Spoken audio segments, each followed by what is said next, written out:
Fantastique. On est de retour pour le montage de tout simplement ce Lego. Pour le coup, on a quand même un montage Lego cette fois-ci dans ce matin des passions.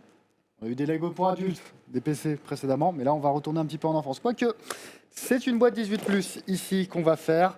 Une boîte tout simplement qui est autre que le Taj Mahal. Est-ce que tu connais un petit peu le Taj Mahal? Pas beaucoup. Voilà. C'est en Inde. Oui. À part ça, j'ai pas beaucoup d'infos. Très juste. Le Taj Mahal, c'est un mausolée.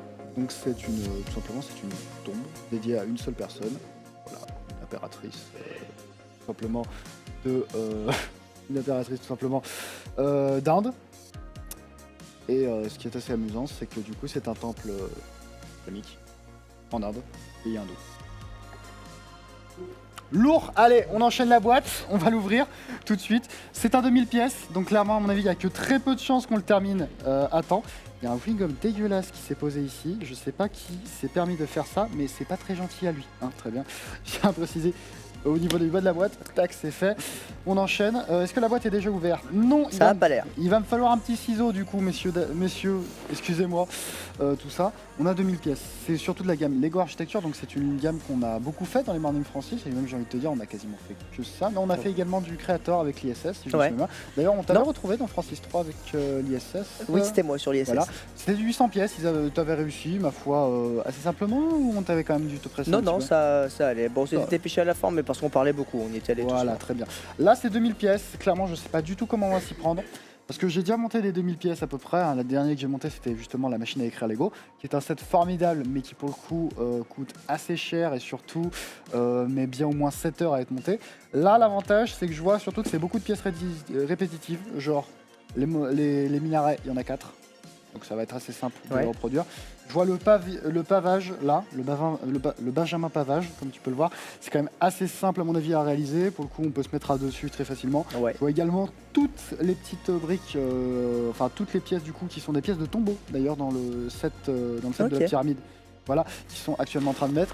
Excusez-moi, je précise, du coup, voilà. Donc les minarets qu'on a en x4, à mon avis, qui vont être assez simples à réaliser. On va avoir également les façades qui vont être toutes symétriques par rapport les unes des autres. Donc si c'est des modules, on pourra paralyser la construction des modules. Et puis également, on a tout le pavage là, en fait, qui constitue. Il y a une espèce de pavage un peu linoléum, en fait, jaune et blanc, qui du coup s'alterne et qui, à mon avis, va être une seule grosse étape. Donc ça doit faire au moins 300 pièces sur les 2000 qu'on a. Il va toujours me falloir le petit ciseau, messieurs, ou le petit couteau pour couper tout ça. Parce que là, je vous avoue que voilà, pas de souci. Pour le coup, ça va être compliqué à monter. C'est le dernier set architecture que j'ai pas fait ou que Rémi n'a pas fait. Pour le coup, on a quasiment... Enfin non, il me manque un diorama Tokyo et le diorama New York, et après je les aurai tous faits. Donc ça veut dire qu'on partira sans doute sur une nouvelle collection. Merci. On partira sans doute pour une nouvelle collection l'année prochaine, si jamais il y a encore du montage de Lego. Et pour le coup, la gamme architecture, c'est une gamme quand même qui est assez réputée. Pour le coup, pour la qualité de finition du coup et de tout simplement de détail que regorge. Bon, ok, d'accord. Vas-y, reprends-le. Pour la qualité de finition tout simplement de leur boîte. Et là, on va avoir un moment très important. Combien de sachets on a dans la boîte? Ah oui.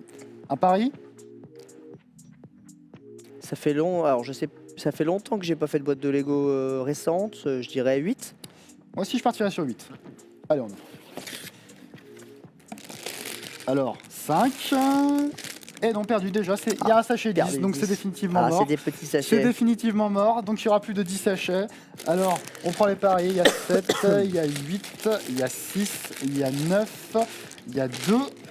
Et je crois qu'il n'y a pas plus, donc non, il y a 10 sachets au total dans cette boîte. On commence tout de suite par le sachet numéro 1. On va garder les autres de côté. Et bien sûr, on va prendre notre petit fascicule d'instruction qui fait...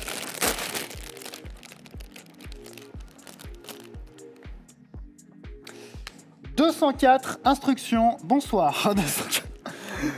Bon, ça va le faire tout de suite. Voilà, ce qui est intéressant aussi dans les sets architecture, tant qu'à faire, Rémi vous l'avez déjà présenté précédemment, je peux ouvrir le sachet des versions, il n'y a pas de souci. Voilà.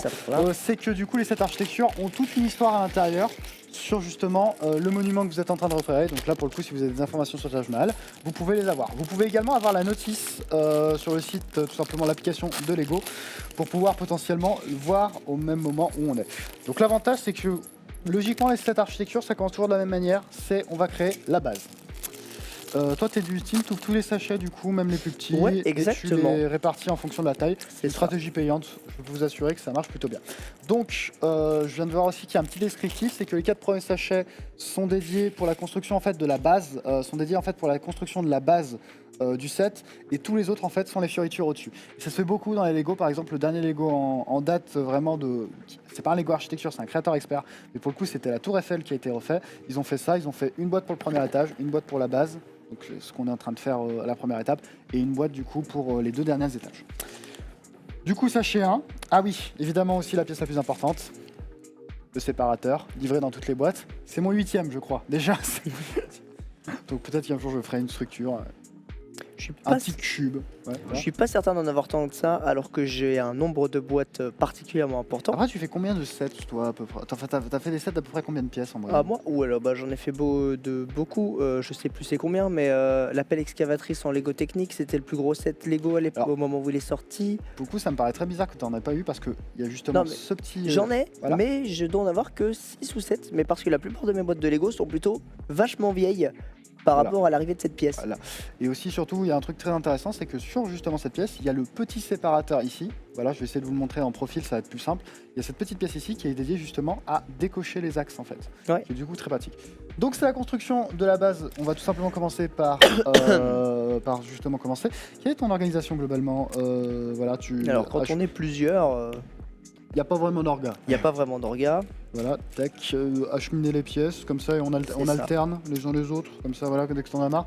Donc on commence par juste créer la base. Donc là, à mon avis, déjà, on a la taille finale du coup du set en largeur qui va faire, du coup, cette taille, c'est à peu près 21 cm. Ballon de taille 5 pour comparer à peu près, ou... Alors c'est ça, j'ai un ou reflet, taille alors à ça va peu pas être près, facile.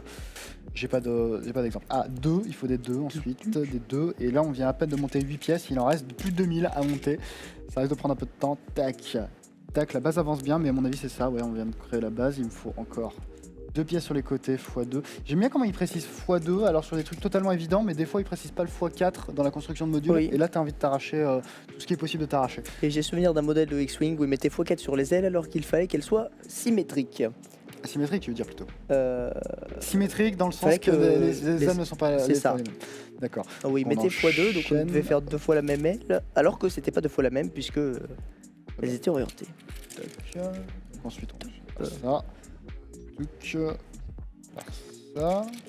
Alors non, c'est des pièces de x6, faut faire gaffe, attention. C'est des pièces de x6. C'est des C'est des pièces pièces de oui, ce sont des x6. petites, Voilà, c'est des petites. et Il y a les 10 en fait qui sont très communs dans les structures de Lego Architecture, et il y a les 6 qui sont juste là, qui sont beaucoup plus courtes et qui généralement servent à faire des côtés. Il y a 2 côtés très grands Ouais, et 2 côtés plus petits qui sont là. Tac. Et donc il faut les poser ici pour faire la C'est ça. structure. Il manque juste- également une petite barre là, juste là pour faire le contour. Ah, ça c'est une barre spéciale, c'est le nom du monument tout simplement. C'est le Taj Mahal. Il y en a souvent, toujours dans les Lego Architecture, une petite pièce qui décrit. Si c'est un set premium, généralement, c'est indiqué dessus. Si c'est un set un peu moins cher, c'est un autocollant à coller. Et ça, c'est un... Je suis désolé de te le dire, mais c'est honteux. C'est honteux. Voilà. On continue ce montage, du coup, avec à nouveau des pièces de 10 cette fois-ci, c'est bon, c'est C'est bien ça. les bonnes pièces, pas de souci. Est-ce que tu peux juste me raconter éventuellement le dernier set que tu as monté depuis... Est-ce que tu en as monté un depuis le dernier Francis ou Est-ce pas? que j'en ai monté un depuis le dernier Francis? C'est une bonne question. Oui, j'en ai monté un depuis le dernier Francis, puisque j'ai eu la boîte Super Mario avec la console NES en Lego Oh et la télé avec une petite Animée. roulette animée ouais, avec Voilà. Mario qui saute, qui se qui est, déplace. pour le coup un set qui est très très beau. J'ai hésité à me le prendre et puis au final je me suis dit que la machine à écrire était sans doute beaucoup plus passe-partout que le reste du coup de ces sets. Non, en fait il me faut le Ah oui, 3 les juste petites. là, voilà, pour compléter le tout. Les deux sont là. Tac. Le problème c'est vu que c'est des tiles, donc c'est ces petites pièces justement plates qui sont pour but de créer en fait des bords lisses. Ça a pas beaucoup d'accroche comparé à de la brique classique et je Ouais, sais qu'ils en effectivement. utilisent beaucoup. On met ça là et on solidifie le tout avec 2 branches supplémentaires. Et ensuite il faut ajouter les 2 exactement. Merci en passage de me distribuer les Pas de pièces. souci. On Ah, inversera on sans met doute là. d'un sachet à l'autre, tout simplement pour se simplifier la vie. Tac, je me laisse cette petite barre ici. Non, c'était encore une fois sur le 1. Tac. Tac et tac. Tac. Là, on a fait la structure. Et bien évidemment, 10e étape, on va poser le nom du monument. Donc voilà la taille de la bête. Un carré parfait de 21 cm par 21 cm. Nouvelle étape, poser les fondations. C'est ça. Et pour ça, il suffit de plein de pièces comme ça. Une pièce comme ça, il en faut 12, d'accord. Et ça se place comment? Ça se place au-dessus, d'accord. Donc ça va ajouter un peu de rigidité. Donc je suis très maniaque et je veux juste vérifier où se place celle-là exactement. Ça va être, en fait, du coup, si je prends la structure dans ce sens-là, il faut le poser à peu près ici, au niveau du 2, là. C'est bon. Et là, ça devrait s'enchaîner très facilement. Est-ce qu'on a des commentaires un peu dans le chat? Je pense notamment à Raimi qui a dû se lever évidemment pour voir ça. Ah bah oui, faut qu'on l'ouvre le chat. Éventuellement.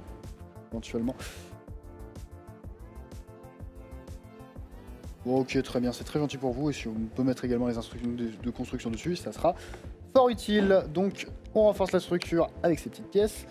Tac, je vérifie juste.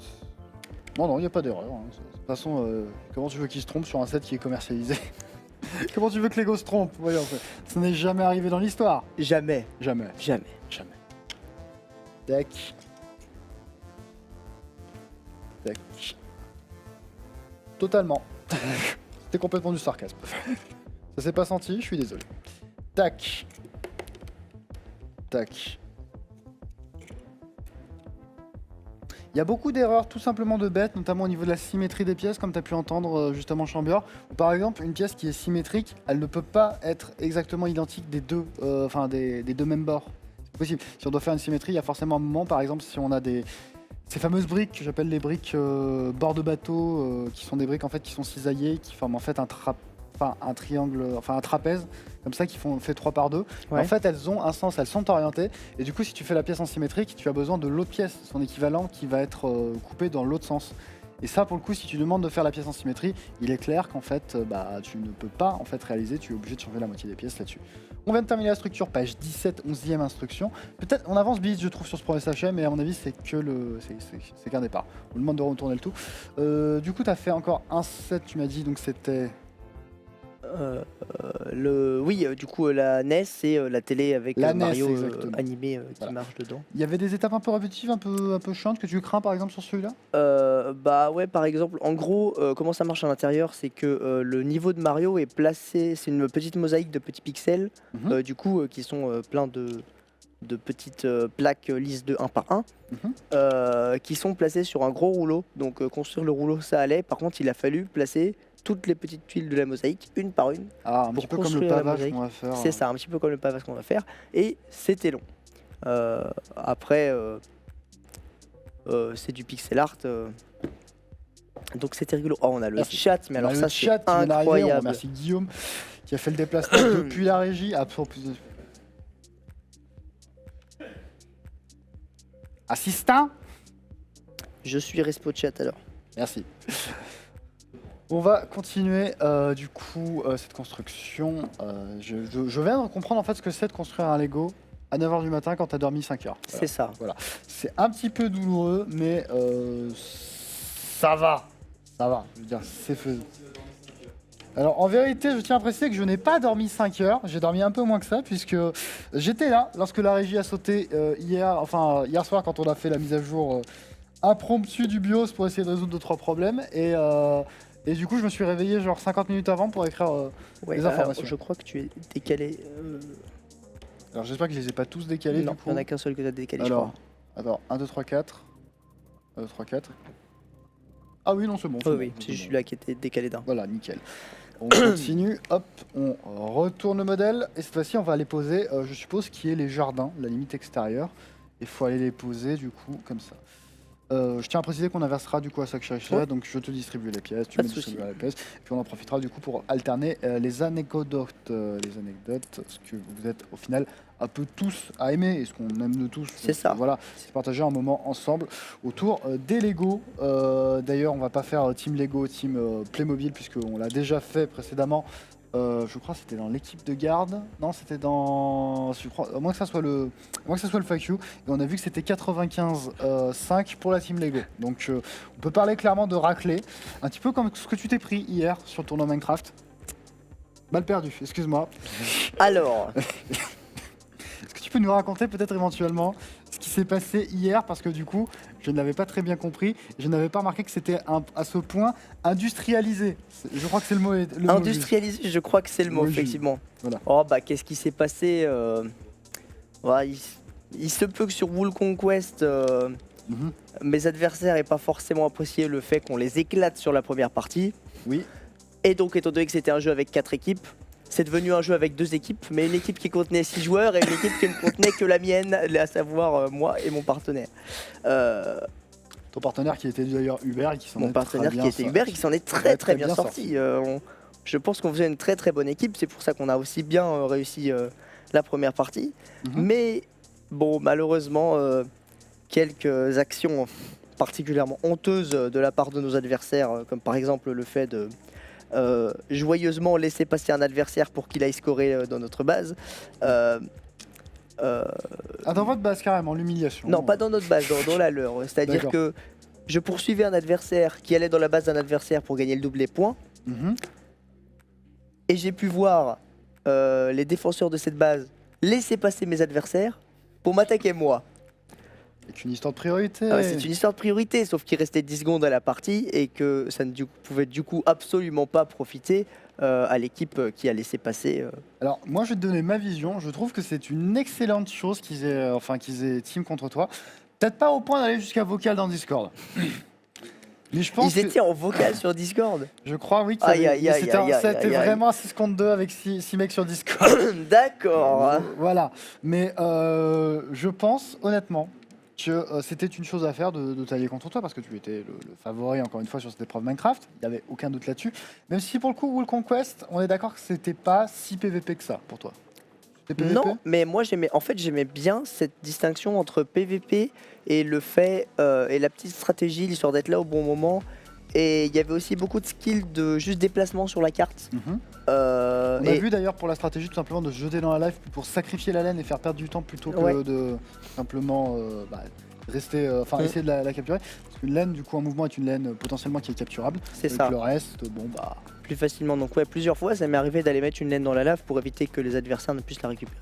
D'ailleurs, il y a une fois où j'ai pas réussi et où un adversaire a du coup pu aller scorer 2 points dans sa base très rapidement. Très bien. Ça s'est fini un peu de manière abrupte, hein, mais du coup. Oui, c'est surtout que le play particulièrement cross-team, on va dire, est arrivé tout à la fin de la deuxième carte. Ça, c'était globalement. C'était un excellent tournoi. Je crois que c'est l'un des tournois les plus compétitifs et plus beaux que j'ai vu, mais ça, je me répète par rapport à l'équipe de garde que j'ai placée hier. Je vérifie juste que j'ai bien placé toutes les pièces. 4. Et elle vient d'où, celle-ci ?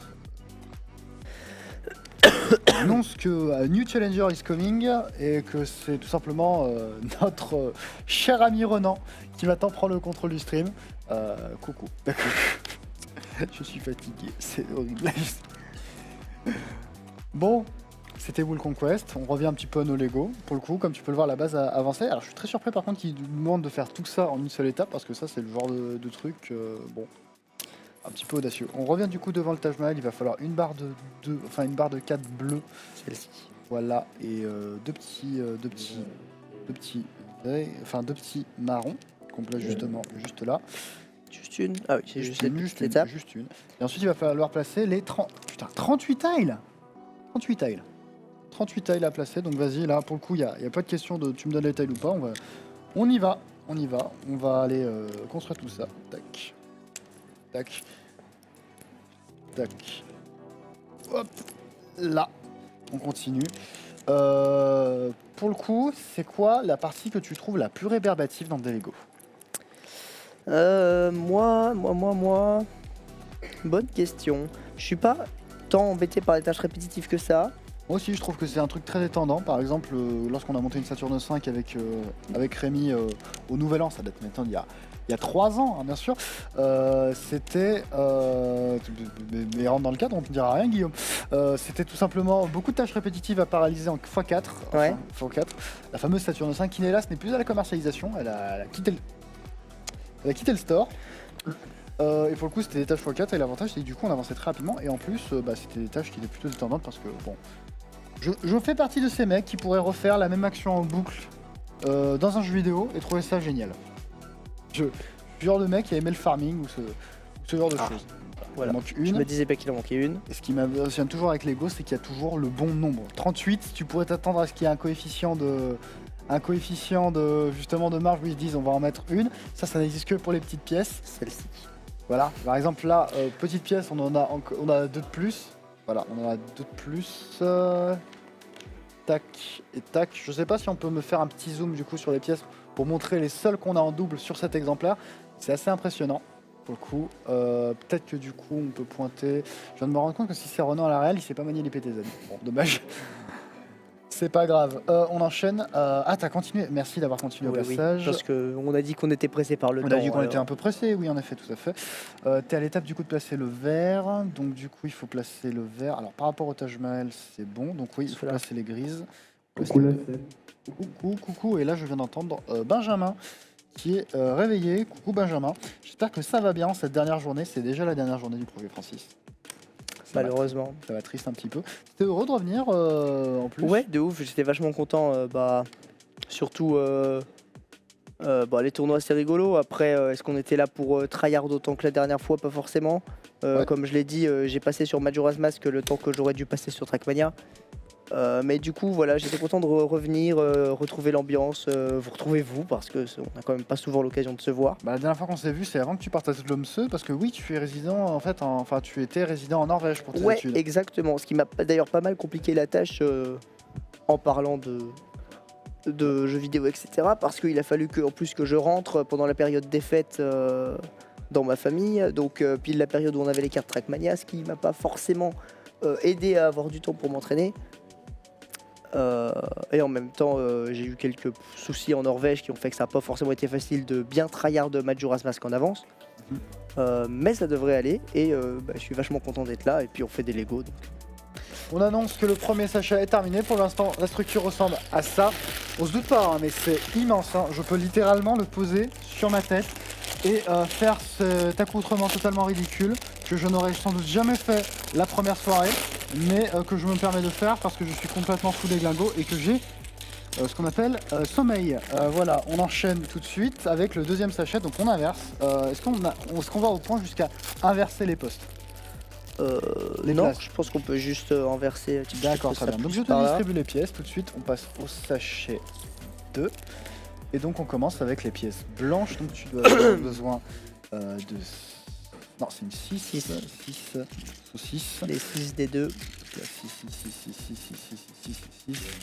doivent être là-dedans, ils sont là. 6, non.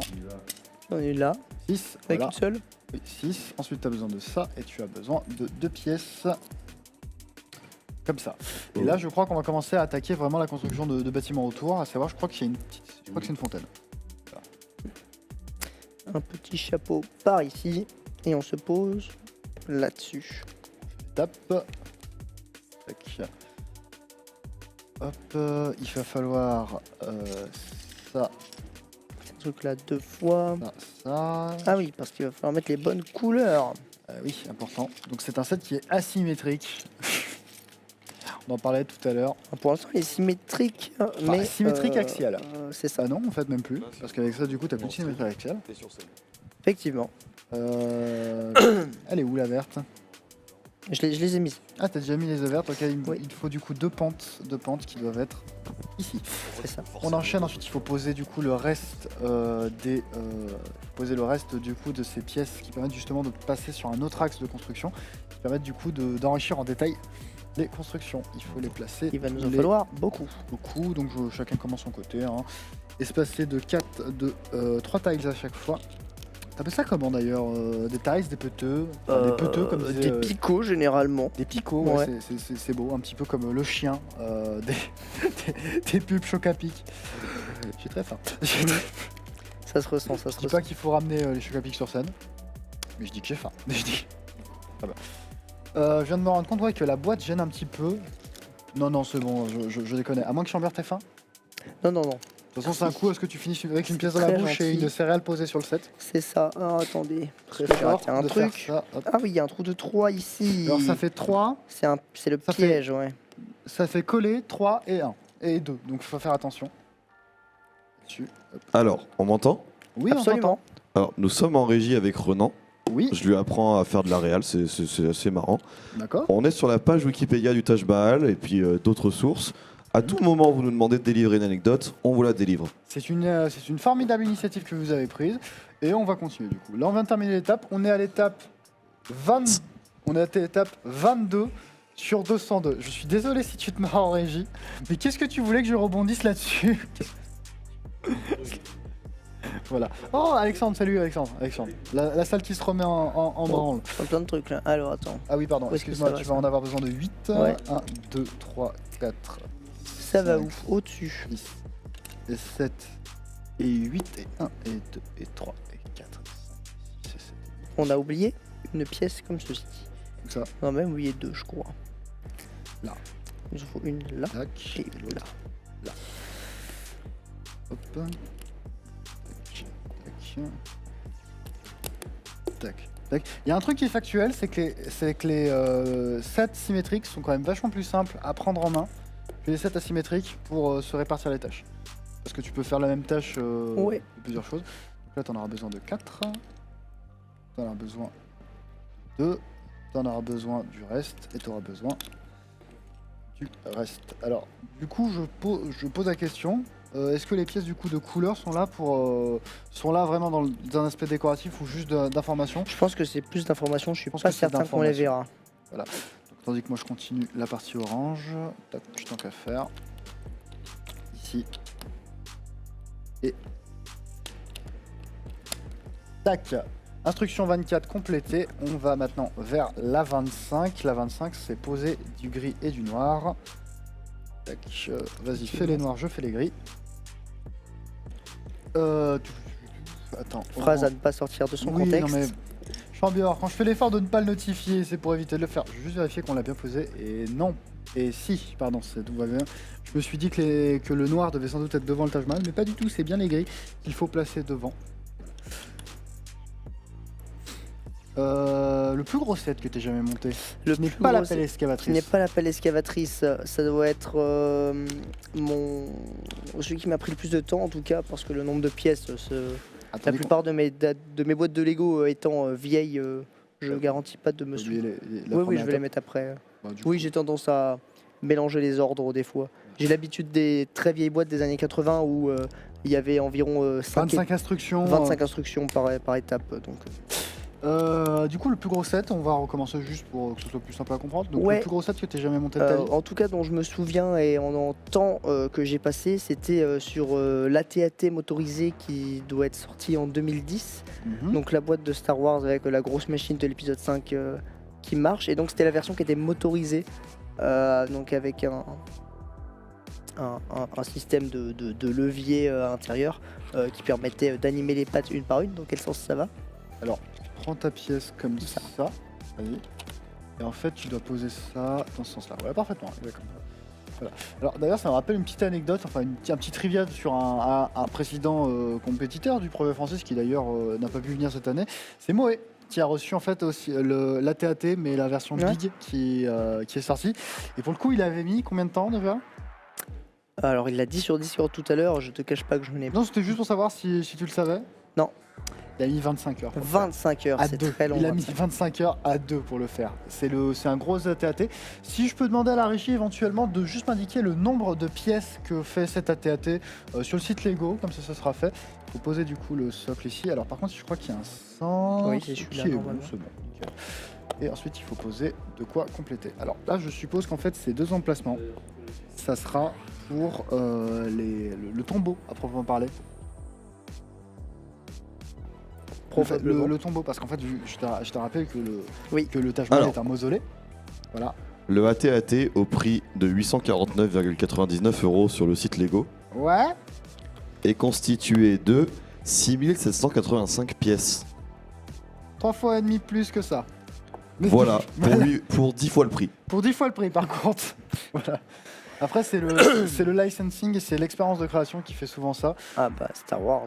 Par exemple, la machine à écrire, qui est un set qui fait quasiment le même nombre de pièces, avec 2220 pièces, je crois. Pour le coup, coûte 250 €. Après, elle est fonctionnelle. Mais est-ce que ça vaut ce prix? Je sais pas.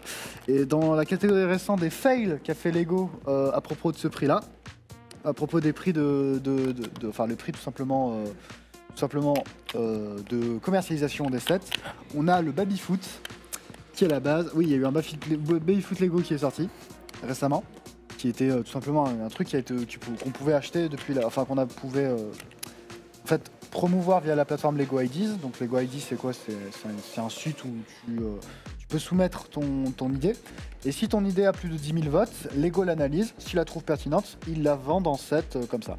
Et vu qu'il y a 10 000 contributeurs, ça prouve qu'il y a un marché et donc c'est intéressant. Et donc le Babyfoot a été proposé. Déjà le set original proposé par le créateur est censé y avoir, voilà, je te disais, il y avait du coup les deux tombes à l'intérieur. Voilà, ici, tac et tac. Et du coup à la base sur le set de base, il y avait 4 poignées, là il y en a plus que 2 par côté. Donc c'est plus petit. Le Babyfoot fait la taille du Taj Mahal actuellement qu'on est en train de construire. La pièce en plus, on peut la mettre de côté. On va aller chercher un nouveau sachet, le sachet 3.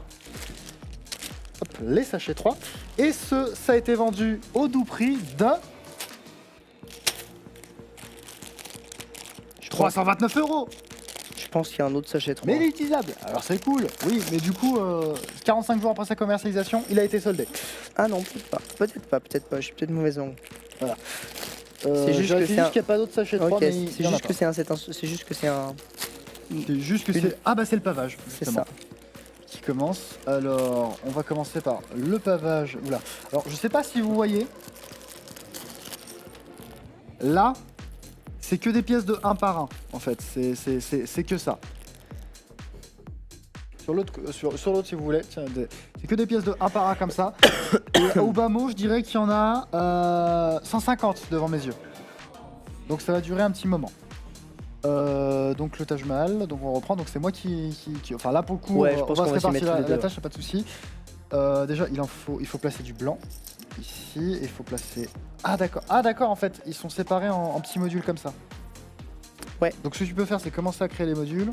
Enfin, commence à créer chacun un module. Parce qu'ils seraient. Ah, attends, parce que pour l'instant ils sont en blanc, mais il faut regarder comment ils sont en bleu après. Voilà. En plus, il y a une notion de couleur. Wow. Oui, bah, ceux qui sont en bleu, je pense que c'est ceux qu'on voit pas. D'accord. Comment ça, ceux qui on voit pas exactement? J'ai pas très bien. Et bah, je pense que les pièces blanches, on va les voir. Merci. Attends, il a réussi à tenir? Alors, petit truc, c'est que la dernière fois que j'ai coulé un café dans ses gobelets, il s'est rétracté. Voilà. Ah ouais? Façon César, tu vois. Mais là, c'est pas la machine. Oui, je sais, c'est à l'ancienne, voilà, très bien. Tu veux toujours rien, Chambert? Oui, ça va. Oh, très bien. Pas de jus de pomme? Merci. Pas de sucre, c'est bon. Oh, si gentiment proposé un petit verre de jus de pomme. Tandis que, bien évidemment, je vois énormément Alex Palti. Ah bah si, regarde. Voilà. Dont je parlais. Le plastique, ça rétracte.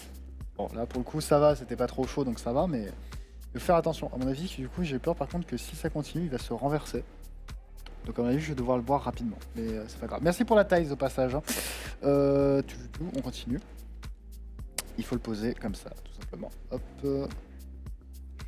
Ouais, la plus grande galère avec ces petites tailles, c'est de réussir à les garder droites. Parce que comme il y a un peu de jeu, alors elles peuvent le tourner problème, sur c'est que elles-mêmes. j'allais te dire, c'est si jamais c'est ça, on n'a qu'à aller sur la table et faire ça. Mais déjà, il y a une nappe qui amortit pas mal le choc. Le Pas-de-Calais, exactement. Mais surtout, en fait, ça, tout simplement, tu peux pas le faire, ça, parce qu'en fait, il y a 2 rangées. Donc, à moins que tu fasses ça et ça, comme un malade et que tu te pètes les doigts, il y a pas moyen. Il y a pas moyen, Jaja. C'est une ref osée. Ah, Yakamura, oui, totalement. Je fatigue, je te rappelle. Si tu as un doute, tu peux regarder le Morning Francis qu'il y a eu hier. L'équipe de garde qu'il y a eu hier soir, où j'ai pour la première fois vu un craquage en direct. Ah, c'était quelque chose, hein, je peux te dire. Par contre, dans l'autre sens. Vraiment, je vais devoir me presser parce que sinon ça. Tu vas te mettre dans le mauvais sens. C'est Mère Albert. Mais de rien. Maintenant, on va pouvoir farmer. Voilà. Donc, comme je te l'ai dit, regarde. Merci Incroyable. beaucoup. Ah, voilà. Ah ouais. Donc, je voudrais bien un autre gobelet si jamais il se pète la gueule. Merci. Ouais. Donc, 399 tiles à poser. Bonne chance, production industrielle, chacun se l'a fait de son côté. Et on y va. Allez, 33 pièces à faire, comme ça. Donc 17 et 12 de chaque côté, et puis on y va. Petite anecdote en plus? Petite anecdote en plus, oui, on parlait de ce qui m'embêtait le plus dans les Bah là, boîtes je de crois Lego qu'on la rentre dans le dernière nerf de fois. la guerre en fait. Alors, on rentre un peu dans le guerre de la guerre, mais je te cache pas que les boîtes de Lego technique avec des boîtes de vitesse complètement fonctionnelles, dans les boîtes de technique des années 80, avec environ 850 pièces par étape, Oui. Et t'as c'était toujours, pas facile. On a toujours loupé une. C'est ça. Le Mm. problème, c'est qu'avec des grosses étapes, bah, c'est facile à louper. Quand tu loupes une pièce qui est à l'intérieur d'une boîte de Lego technique avec les petits picots noirs en plastique qui ont un certain nombre d'années, c'est pas forcément là qu'ils sont le plus facile à mettre et à retirer. Alors, on m'informe que bien évidemment les picots noirs, on appelle ça les teuteux. Les teuteux, d'accord. Les teuteux. Les Voilà, teuteux. exactement. Les teuteux. Devine de qui vient cette anecdote? Rémi? Non, non, non. Non, pas Rémi. Non, non, non. C'est quelqu'un qui a participé à un Morning Francis, enfin un montage de Lego, mais pas de la manière dont tu penses. Serait-ce un viewer du chat? Merci, tandis que, attention. Si Cédric, on enchaîne, là ça doit être beaucoup plus safe, donc on va pouvoir enchaîner le montage. Donc les teuteux de 2, donc oui, les boîtes de vitesse. Alors, ce qui est bizarre, c'est parce que quand même, quand tu achètes un Lego technique, le principal intérêt de ton Lego technique, c'est monter quelque chose qui justement est Technique. technique. Donc, Oh, c'est trop sympa. donc tout simplement quelque chose qui est complexe techniquement dans le but de réaliser quelque chose qui sort de l'ordinaire. Un petit peu comme ce projet Francis, c'est bien mené comme métaphore. Mais quand il y en a trop, bah ça devient chiant. Un petit peu comme une partie de Factorio où tu as 22 étapes à C'est faire ça, avant de au faire. bout d'un moment, ça devient lourd. Et je trouve que Factorio Savoie, mais typiquement, c'est de ça que je trouve que souffrent le plus les FTB Minecraft, par exemple. FTB Minecraft. Alors, moi, je me souviens du coup d'une petite anecdote sur un FTB Minecraft. On pourra raconter justement en privé. On pourra raconter justement, c'était avec justement les autres, les membres du staff. On fait souvent des FTB Minecraft ensemble parce qu'on aime bien ça et puis parce que bon, c'est cool. Cédric se concentre sur la déco, moi je me concentre sur les machines parce que j'adore ça, ou faire des trucs techniques parce que vraiment, comme je te dis, les pièces répétitives, ça me dérange pas. Il y a juste un seuil dans lequel où ça devient vraiment trop embêtant. Et ben, je me souviens avoir passé 4 heures à fabriquer un Vajra dans Minecraft. C'est-à-dire qu'on a toutes les ressources pour le faire, vraiment toutes les machines, mais tu Ouais. mets 1 heure à faire un Vajra. Parce que bien évidemment, il faut 26 000 ressources et surtout, il faut les machines d'IC2. Les machines d'IC2, c'est Ah, jamais, IC2. c'est jamais facile. Mais bon, au bout d'un moment, bah, on y arrive. Hein. Et je me souviens quand même de l'avoir fait 2 fois. Donc je devais vraiment être quand même assez Motivé. atteint, je pense. Le mot Oh. correct, je crois que ça sera atteint. Vraiment. Non, on va dire motivé, c'est plus élogieux pour toi. Bon, voilà. Tout ça pour que bien évidemment on se retrouve avec le genre d'absurdité que je ne comprends toujours pas, à savoir pourquoi dans IC2 quand tu casses pas avec une wrench, donc avec une clamolette, tu pètes ta machine. La machine ne drop pas, en effet. C'est les choses les plus reloues qui me sont arrivées, c'est le seul modpack qui fait que ça, c'est si tu pètes pas correctement avec ta pioche et pas avec une wrench, tu pètes ta machine. C'est même pas indiqué quoi que ce soit, hein. C'est genre vraiment tu dois faire l'erreur pour savoir que il faut pas le faire, fallait pas le faire. Ah, clairement. Voilà, petit modpad technique du coup sur Minecraft. Alors celui-là c'était en 1.7 donc ça remonte, hein, c'est pour te dire. Mais pour le coup c'est très cool. Mais toi t'aimes pas par exemple les FTB? Si, mais je suis de temps en temps, je suis venu avec vous, mais pas très souvent. Ah oui, fait, j'avais complètement oublié. Ouais. j'ai un problème un petit peu avec les FTB, c'est que j'ai du mal à me motiver pour rester longtemps dessus parce que je trouve que les étapes deviennent vite trop. L'écart entre les étapes deviennent vite trop longues. Contrairement à un Factorio où un peu moins bien, mais dans le même esprit, un Satisfactory comme on a joué hier, qui pour moi ont des étapes plus équilibrées entre elles, où tu as plus l'impression d'avoir de la progression sans avoir besoin de fabriquer une machine justement pendant 1 heure juste à chercher les bonnes ressources dans les coffres. Après moi j'ai un petit problème avec Factorio, bon c'est déjà la présence de ces saloperies à 8 pattes qu'on appelle les araignées. Les araignées. Voilà. Satisfactory. Factory, voilà. Oui. Alors, Factorio, je veux dire les insultes, je m'en fous. Je veux dire, mais surtout, j'ai un gros problème avec Factorio, c'est cette petite étape, vraiment le vertige technique où je me dis, je vais pas m'en sortir. ou le truc tu as envie d'optimiser de base et puis tu te rends compte que tu as mal optimisé de base. C'est-à-dire Ah bah sur Factorio, avant d'arriver à l'optimisation ultime, il en faut un nombre de parties. J'ai plus d'un millier, non pas plus d'un millier, j'ai presque 1 millier d'heures de jeu sur Factorio. ça t'applaudit. Euh, Quand même, je vais pas demander avec la salle. Il y a Et, deux personnes dans la salle. Hein. J'estime pas du tout en être à tout faire de la manière la plus optimisée possible qui soit. J'ai quelques designs d'usine et des patterns que j'aime bien.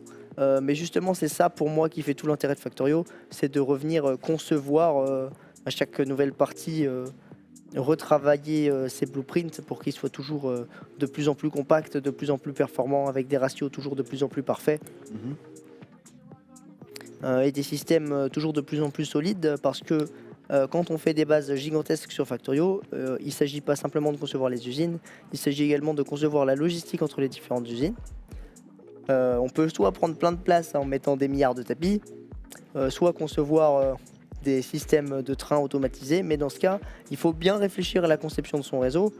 Sinon, on a des trains qui vont se retrouver bloqués, des trains qui vont se retrouver sans essence, des stations qui seront surchargées, des stations qui sont tout le temps laissées vides. Et moi, ce puzzle, c'est vraiment une partie de Factorio que j'apprécie beaucoup. Un peu de la même manière que quand je fais des Lego techniques, parce que moi, j'aime bien acheter des boîtes de Lego techniques, les monter, puis après les démonter pour jouer avec et essayer de réaliser des choses. Bon, j'en avais déjà parlé la dernière fois, mais Justement, tu me fais une transition parfaite. C'est là, on est en train de faire un set Lego, donc à peu près à la manière normale que font les. Enfin, je vais dire normale, mais la manière, on va dire, la plus commune pour les adultes de faire des Lego. Pour le coup, dans la partie création, qu'est-ce que tu as créé de beau? Enfin, déjà, est-ce que tu es un adepte de cette partie création vraiment à part? avec des Lego, ouais, carrément. D'ailleurs, plus ça que de monter des boîtes en vrai. Ah ouais. Surtout récemment. Moi, ça a surtout commencé. Alors, faut savoir qu'étant enfant, j'ai jamais eu les boîtes de vaisseaux Star Wars que j'avais envie d'avoir. Ok.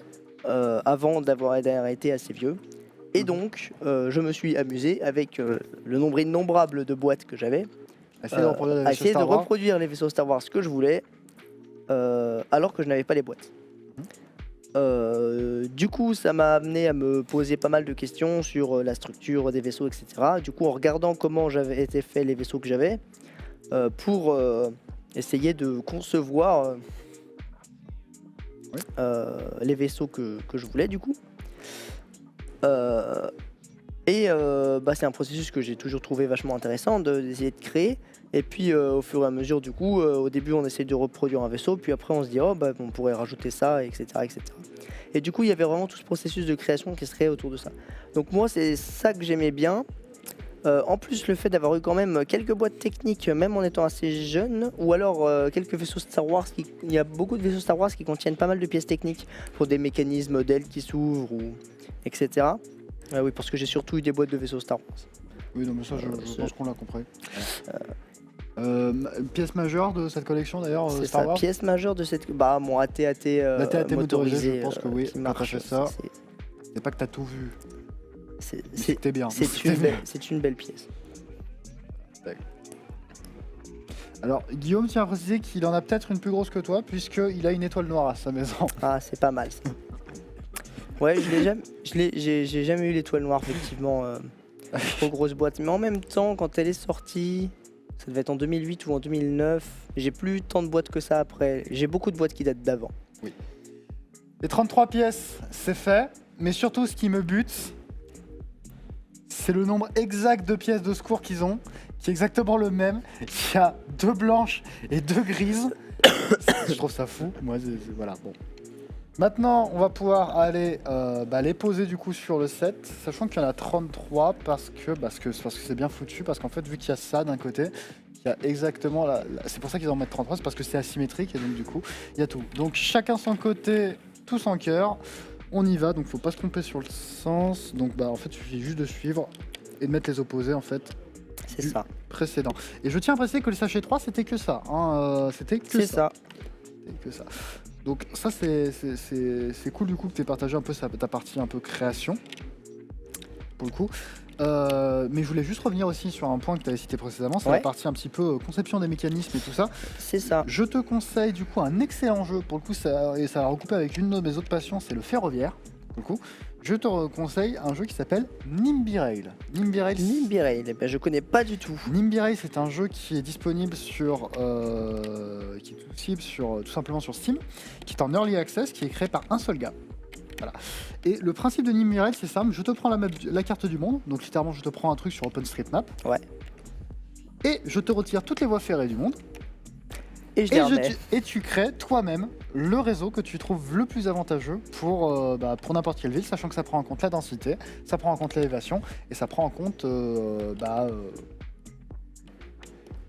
Alors, vu que c'est un jeu de train, on peut s'attendre que ce soit une politique à la Train Simulator où il y a beaucoup de DLC, mais en fait, vu que c'est vu de dessus et c'est vraiment stratégique, il n'y a rien du tout. Ça coûte 20. Ça coûte quoi je crois que ça coûte 20 balles, vraiment. Et l'intérêt principal, c'est vraiment de créer toi-même ton propre réseau de trains autour de tout ça. Et l'intérêt principal, c'est qu'en fait, les trains ont une gestion, les trains que tu vas créer ont une notion de gestion de circulation. Ouais. Et donc, en fait, tu dois quand même créer les itinéraires et les jonctions pour qu'en fait, les trains ne rentrent pas en conflit les uns les autres, parce que sinon, c'est problématique. Voilà. Et du coup, tu as toute la partie gestion et conception du réseau et des horaires pour éviter que les trains entrent en conflit. C'est pour ça que ça recoupe un petit peu avec ton anecdote, parce que je me dis peut-être que si tu aimes les trucs... Effectivement, ça peut bien me plaire. J'ai passé pas mal de temps à faire ça sur Factorio. Si tu veux faire la même chose dans la vraie vie, il y a Nimby Rail. Et pour le coup, il y a ce même problème que je t'avais cité précédemment. Tu veux le sachet 4 peut-être? Ouais, je veux bien. Voilà.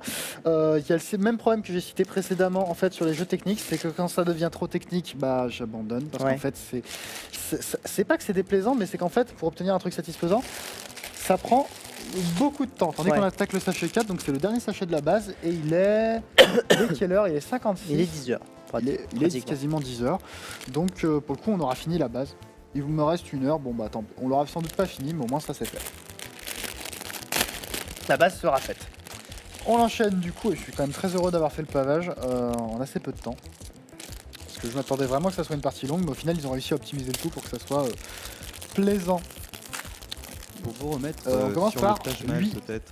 Est-ce que vous savez s'il y a d'autres structures similaires? Waouh, il y a une petite pièce là. Là on commence à attaquer la petite pièce, et notamment on commence à attaquer, tu vois que c'est exactement la même pièce. Ça c'est la même pièce qui a été utilisée pour les tombes, tout simplement. C'est la même pièce qui a été utilisée. Et à l'intérieur, en fait, ça va être utilisé pour faire les contours, tout simplement, de la structure. Pour vous remettre un peu sur le Taj Mahal peut-être, est-ce que vous savez, peut-être si vous avez recherché un petit peu avant l'émission, s'il y avait d'autres structures qui sont similaires architecturalement? Alors, excuse-moi, on t'a assez mal entendu. Si on peut juste augmenter... J'embrasse le micro, ça devrait être mieux. Ah oui, là c'est quand même largement mieux. Voilà. Oui. Est-ce que peut-être vous avez fait la recherche avant de construire cette pièce Lego avant ce morning? Est-ce que vous savez s'il y a d'autres structures architecturalement similaires? Dans le set Lego Architecture? Non, dans le Taj Mahal en tant que belle pièce de monument, pas en tant que Lego. Je sais que ces mausolées-là, on les retrouve par exemple, un peu partout dans le monde islamique, tout simplement. Islam ou islamique d'ailleurs? Islamique, le monde islamique. D'ailleurs. Et notamment, je crois que ce qui se rapproche le plus et qui m'a assez émerveillé, je suis un grand fan de télévision et donc je suis l'émission Pékin Express avec Stéphane Rosenberg. Et pour le coup, il se trouve qu'en Mongolie, c'est l'Ouzbékistan, on retrouve pas mal de temples, en fait, de mausolées, à l'architecture similaire, notamment près de la capitale, on retrouve ça. Et pour le coup, c'est pas un mausolée, mais on retrouve la même architecture avec du coup ces façades à arc boutant. Et globalement, c'est la même chose. Sauf que là, je crois que c'était des écoles, c'était pas des mausolées en tant que tels. Pour juste vous compléter ce que vous disiez, sachez juste que le Taj Mahal est d'une inspiration du fait de le papa du monsieur qui a construit le dirigeant qui a construit ce grand mausolée, Shah Jahan, son père Jahangir en fait avait passé sa vie à harceler son père pour lui prendre le trône, et quand il l'a enfin tué, il lui a construit un beau mausolée qui ressemble beaucoup au Taj Mahal, mais qui était beaucoup plus petit, mais qui a été détruit par une révolte paysanne. Voilà. C'est quoi la morale de l'histoire actuellement? Papa, je te harcèle, mais à la fin t'auras une belle tombe, c'est quoi exactement? Faites chier vos parents, mais respectez-les dans la mort. Respectez-les dans la mort, y a rien qui va dans ce truc. Y a rien qui va. Tac.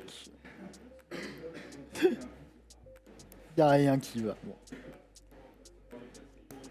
J'ai bientôt fini mon café. J'espère que ça va bien chez vous en tout cas pour cette dernière journée, cette avant-dernière journée, cette dernière journée du Brevet Francis, cette dernière journée avant-dernière journée du coup de 2022. Ton année 2022, Chambior, hormis le fait que ça soit la merde un peu partout dans le monde. Mon année 2022, bah, c'était une année plutôt calme. Il s'est pas passé énormément de choses pour moi. Surtout quand on compare à 2020 où j'ai l'impression qu'il s'est passé nettement plus de choses. En même temps, je suis parti en Norvège 6 mois quand même. Donc ça reste une sacrée expérience. Oula, alors on a besoin d'une... Alors oui, mais ils sont planqués à l'intérieur. Fais gaffe, il y a des pièces qui sont planquées à l'intérieur. Ouais. Parti en Norvège, du coup, t'étais ouais, parce que je suis parti en Norvège 6 mois. En plus, dans le cercle polaire arctique, donc on a vu les aurores boréales, la nuit polaire, etc. Qu'est-ce qui t'a poussé à partir là-bas? Bah alors déjà, c'est là-bas que j'ai eu une place à l'université, Ok. ce qui est un très bon argument. Oui, c'est un bon argument. Ça, je vais pas t'opposer à ça. Parce que... Et non, c'était un bon enfin, c'était une expérience à vivre. En fait, je suis arrivé, il y avait 2 heures de nuit par jour. Je suis reparti, on était en nuit polaire permanente. Donc c'est quand même un truc à vivre, je pense. Oh là là. Mais c'est-à-dire c'est un truc à vivre. T'as senti des grosses modifications dans ton, Ah dans bah ton cycle circadien? ouais, comme on dit en fait c'est vraiment compliqué de garder un rythme stable sur ces journées quand il n'y a plus de soleil du tout. On n'a plus aucun indicateur qui nous dit oh, bah là il fait jour, là il fait nuit. C'est il fait nuit tout le temps. Surtout la nuit. Ça me l'a moins fait en été, mais en même temps on avait quelques heures de nuit quand même. Puisque je suis arrivé seulement en août. Est-ce qu'on peut dire qu'être sur place c'est vu comme un gamer H24 la nuit? Exactement, je suis complètement d'accord avec cette affirmation, étant moi-même un gamer à qui il arrive régulièrement de vivre H24 la nuit. Je vois pas du tout de quoi tu parles. C'est effectivement, ouais, c'est effectivement une sensation assez proche de celle d'être un gamer complètement décalé avec la société. Sauf qu'en fait on n'est pas décalé, c'est simplement que il fait nuit tout le temps.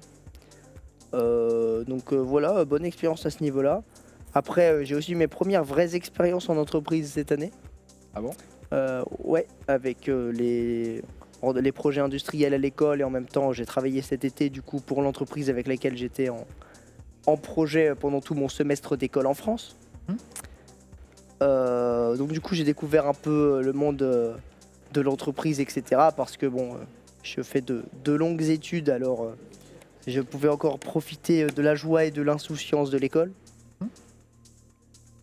Et voilà, on avance petit à petit dans notre vie cette année. D'accord, très bien.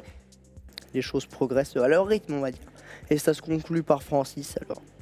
Que demander de plus que Francis pour bien terminer une année? D'ailleurs, j'ai une petite question. Est-ce que c'est une attente maintenant de Francis ou pas du tout?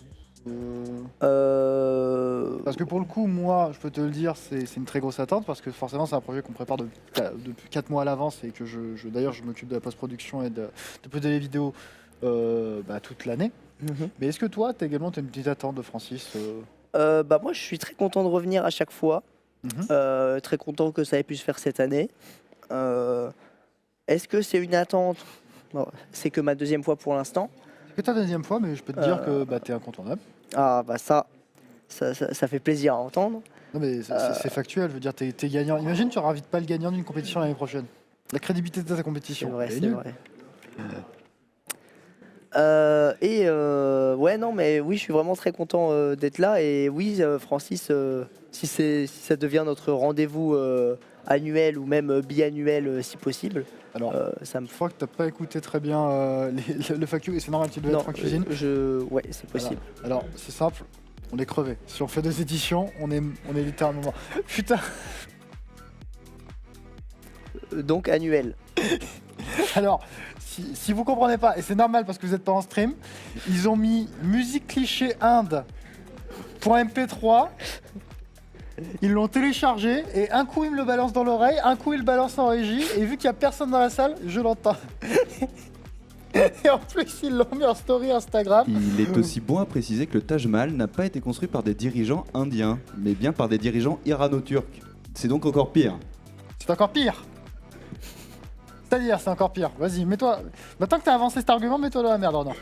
Eh ben, il se peut peut-être que la population locale n'était pas vraiment de la même ethnie Oh. que les dirigeants, les grands Moghols. Une dynastie, la deuxième dynastie tout au de suite, les grands mots. monde qui a réussi à unifier l'Inde. Je veux te faire dire une chose quand même. Je vais te faire préciser une chose. La gare de. Pour le coup, c'est la gare de Metz. Qui se trouve justement. Enfin, la gare de Metz. Non, je sais plus. De toute façon, on les confond tout le temps. N'a pas été construite par les Français. Elle a été construite par les Allemands pendant l'occupation de l'Alsace et de la Lorraine. Enfin, plutôt de. Voilà. Entre Tu 1800. as la DGSE au téléphone, très bien, vas-y. Appelle toutes les forces, mais je vais dire la vérité. La gare du coup de Metz ou de Nancy, elle a été créée pendant justement enfin, dans l'entre-deux. Enfin, après la guerre de la Prusse, elle a été créée ensuite par les Allemands. Entre 1860. Donc je veux dire, ça a été créé par ce qu'on appelle dans nos millions les teutons, les boches, les jeunes, je sais pas où je vais avec cette anecdote. Les Prussiens à l'époque. Les Prussiens, allez, voilà, tout ça. Ça nous a pas empêché quand même. Ça nous a pas empêché quand même de l'inscrire au monument historique quand on a récupéré tout ça. Et je tiens à préciser une chose, c'est que un lieu géographique, c'est la succession d'histoires et ça n'appartient pas forcément tout le temps à la nation pour laquelle c'est, forcément pour la nation dans laquelle le pays vit, enfin la nation dans laquelle le pays actuellement vit. Ce que je veux dire par là, c'est que par exemple, on est à l'héritage tout simplement des gallo-romains absolument partout dans la région. On parle pas latin. On n'a pas forcément de racines extrêmement latines. On a une langue latine, le français, c'est sûr. Mais c'est l'assemblage de tout ça qui fait que notre culture, et surtout, on doit vivre en fait avec avec justement ces héritages communs. Et c'est pas forcément parce que les monuments ont été créés par des ethnies ou des nations différentes qu'on doit forcément se sentir pas représenté par ceci. C'était beau, mais je sais pas si ça nous amenait bien loin au niveau de la réflexion. Il faut quand même préciser qu'on est quand même des latins. Oui, on est des latins, oui, bien sûr. Mais tu comprendras que je ne parle pas comme ça, Renan. Heureusement que le racisme ça va quand ce n'est pas systémique. C'est pas systémique, c'est un pays développé. Ce nombre de séquences que je vais devoir couper au montage. Je cherche la 6, mais en fait, t'en as qu'une seule et je crois que t'es déjà dessus en fait. Ouais, voilà. Alors, du coup, je vais commencer les autres pendant ce temps-là. Si ça te dérange pas. Ça ne me dérange pas. De toute façon, tu peux pas trop t'opposer parce que en fait, j'ai déjà commencé. Voilà. De quoi on peut parler pour enchaîner, sachant qu'on entame déjà la deuxième heure de ce montage de Lego. Alors, on a un petit peu débordé sur la chronique, ça faut le dire, sur le Morning Francis. Donc ça n'avait pas vraiment une heure. Cela dit, je trouve qu'on a quand même. Désolé, je suis un petit peu trop fan de bateaux. Il n'y a pas de souci. Mais d'ailleurs, ça vient d'où cette passion pour les bateaux? Du coup, comme je l'avais raconté, j'ai fait de la voile étant petit et ça m'a vraiment ouvert les yeux. Déjà, il faut savoir que j'aime les cordes, j'aime faire des nœuds depuis toujours. Je viens vraiment d'imaginer, toi, vraiment, plan serré. Est-ce qu'on peut juste faire un plan vraiment sur Rémi, vraiment? Juste sur Rémi. Et là, je vois l'élévation, je te vois sur un green screen là actuellement avec des images de bateaux en arrière-plan. Et là, je vois 1000 marins, nautical mass, viré de bord, vol triangulaire. Vraiment. Ça t'a élevé. C'est pas que la passion est ridicule, c'est juste que la passion est tellement spécifique. Et je connais un cousin qui est aussi passionné par du coup. Et pour le coup, ça m'ouvre vraiment pas mal d'idées en tête. Donc, tu m'as dit, t'as toujours été passionné de nœuds? J'ai toujours été passionné de nœuds et de cordes. En fait, j'ai fait de l'escalade étant tout petit. Et, meilleur sport, je ne veux rien savoir, meilleur sport. Je suis d'accord. Et comme j'habite en Savoie à la montagne, on peut toujours partir faire de l'escalade, de la spéléo, de la via ferrata. En plus, j'habite dans le géoparc des Bauges. Qui est le troisième plus grand site souterrain du monde. Oui. Et donc du coup c'est un.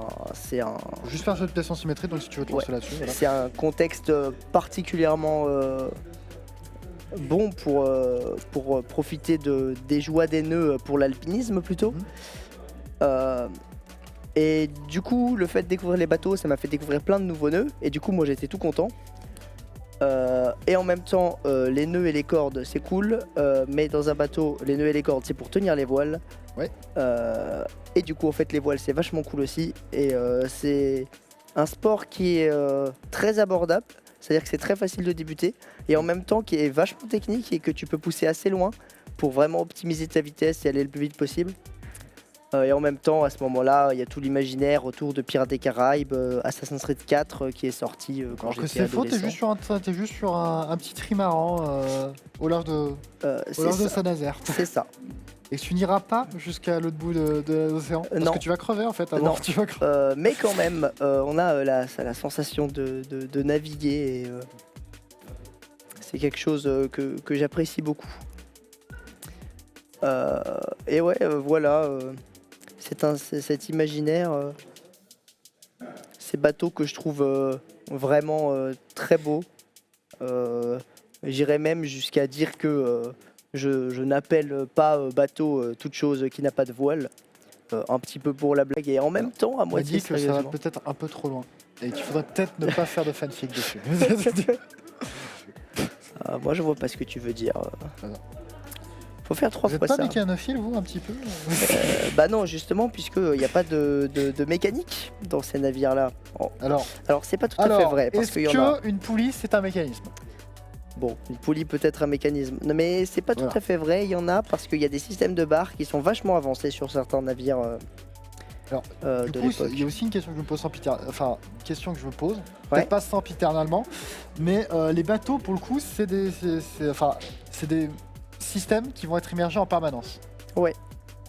Comment on fait pour fiabiliser ce genre de choses, sachant que nous, on est incapable de faire, par exemple, tenir une pièce de métal qui, dans la flotte, plus d'un an, quoi, sans que ça vraiment, il y ait des gros soucis mécaniques. Comment on fait pour créer des bateaux essentiellement qui tiennent Et dessous? bah déjà c'est beaucoup d'entretien.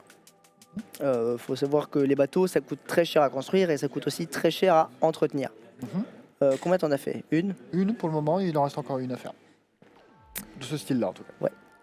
Donc très cher à entretenir, très cher. Donc très cher à entretenir. Donc déjà comment on fait pour pouvoir garder le bateau à flot?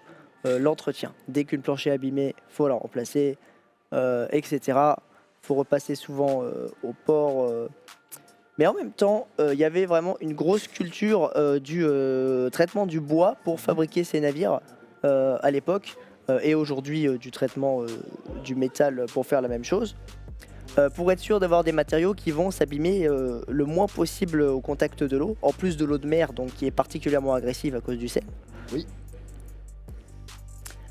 Ce qui fait qu'on a du coup des matériaux qui sont vraiment très qualitatifs et on a des navires en bois dont certaines planches n'ont pas bougé depuis près de 200 ans. Bah, l'exemple parfait, c'est le Vaso, du coup. Le bon exemple c'est le Vasa qui est resté, Vasa, pardon, le excusez-moi. Vasa ouais, qui est resté sous l'eau pendant un paquet d'années. Alors après, ce qui l'a aidé, c'est la vase aussi. Hein. C'est la vase aussi. Ouais. Il est resté caché dedans pendant toutes ces années. Du coup, 1628, ça fait 370 ans, 350 ans même. Ouais, on est déjà en 2022. Même bientôt en 2023 maintenant. 2023. Le temps passe si vite. Oui. Salut à toi au passage Etix86 pour ton petit message. Voilà. D'ailleurs, je viens d'imaginer une chose. Tu sais ce que ça fait vraiment de rester dans la vase pendant plus de 300 ans? Non. Il y a dû avoir une odeur quand ça a dû sortir. Ah oui.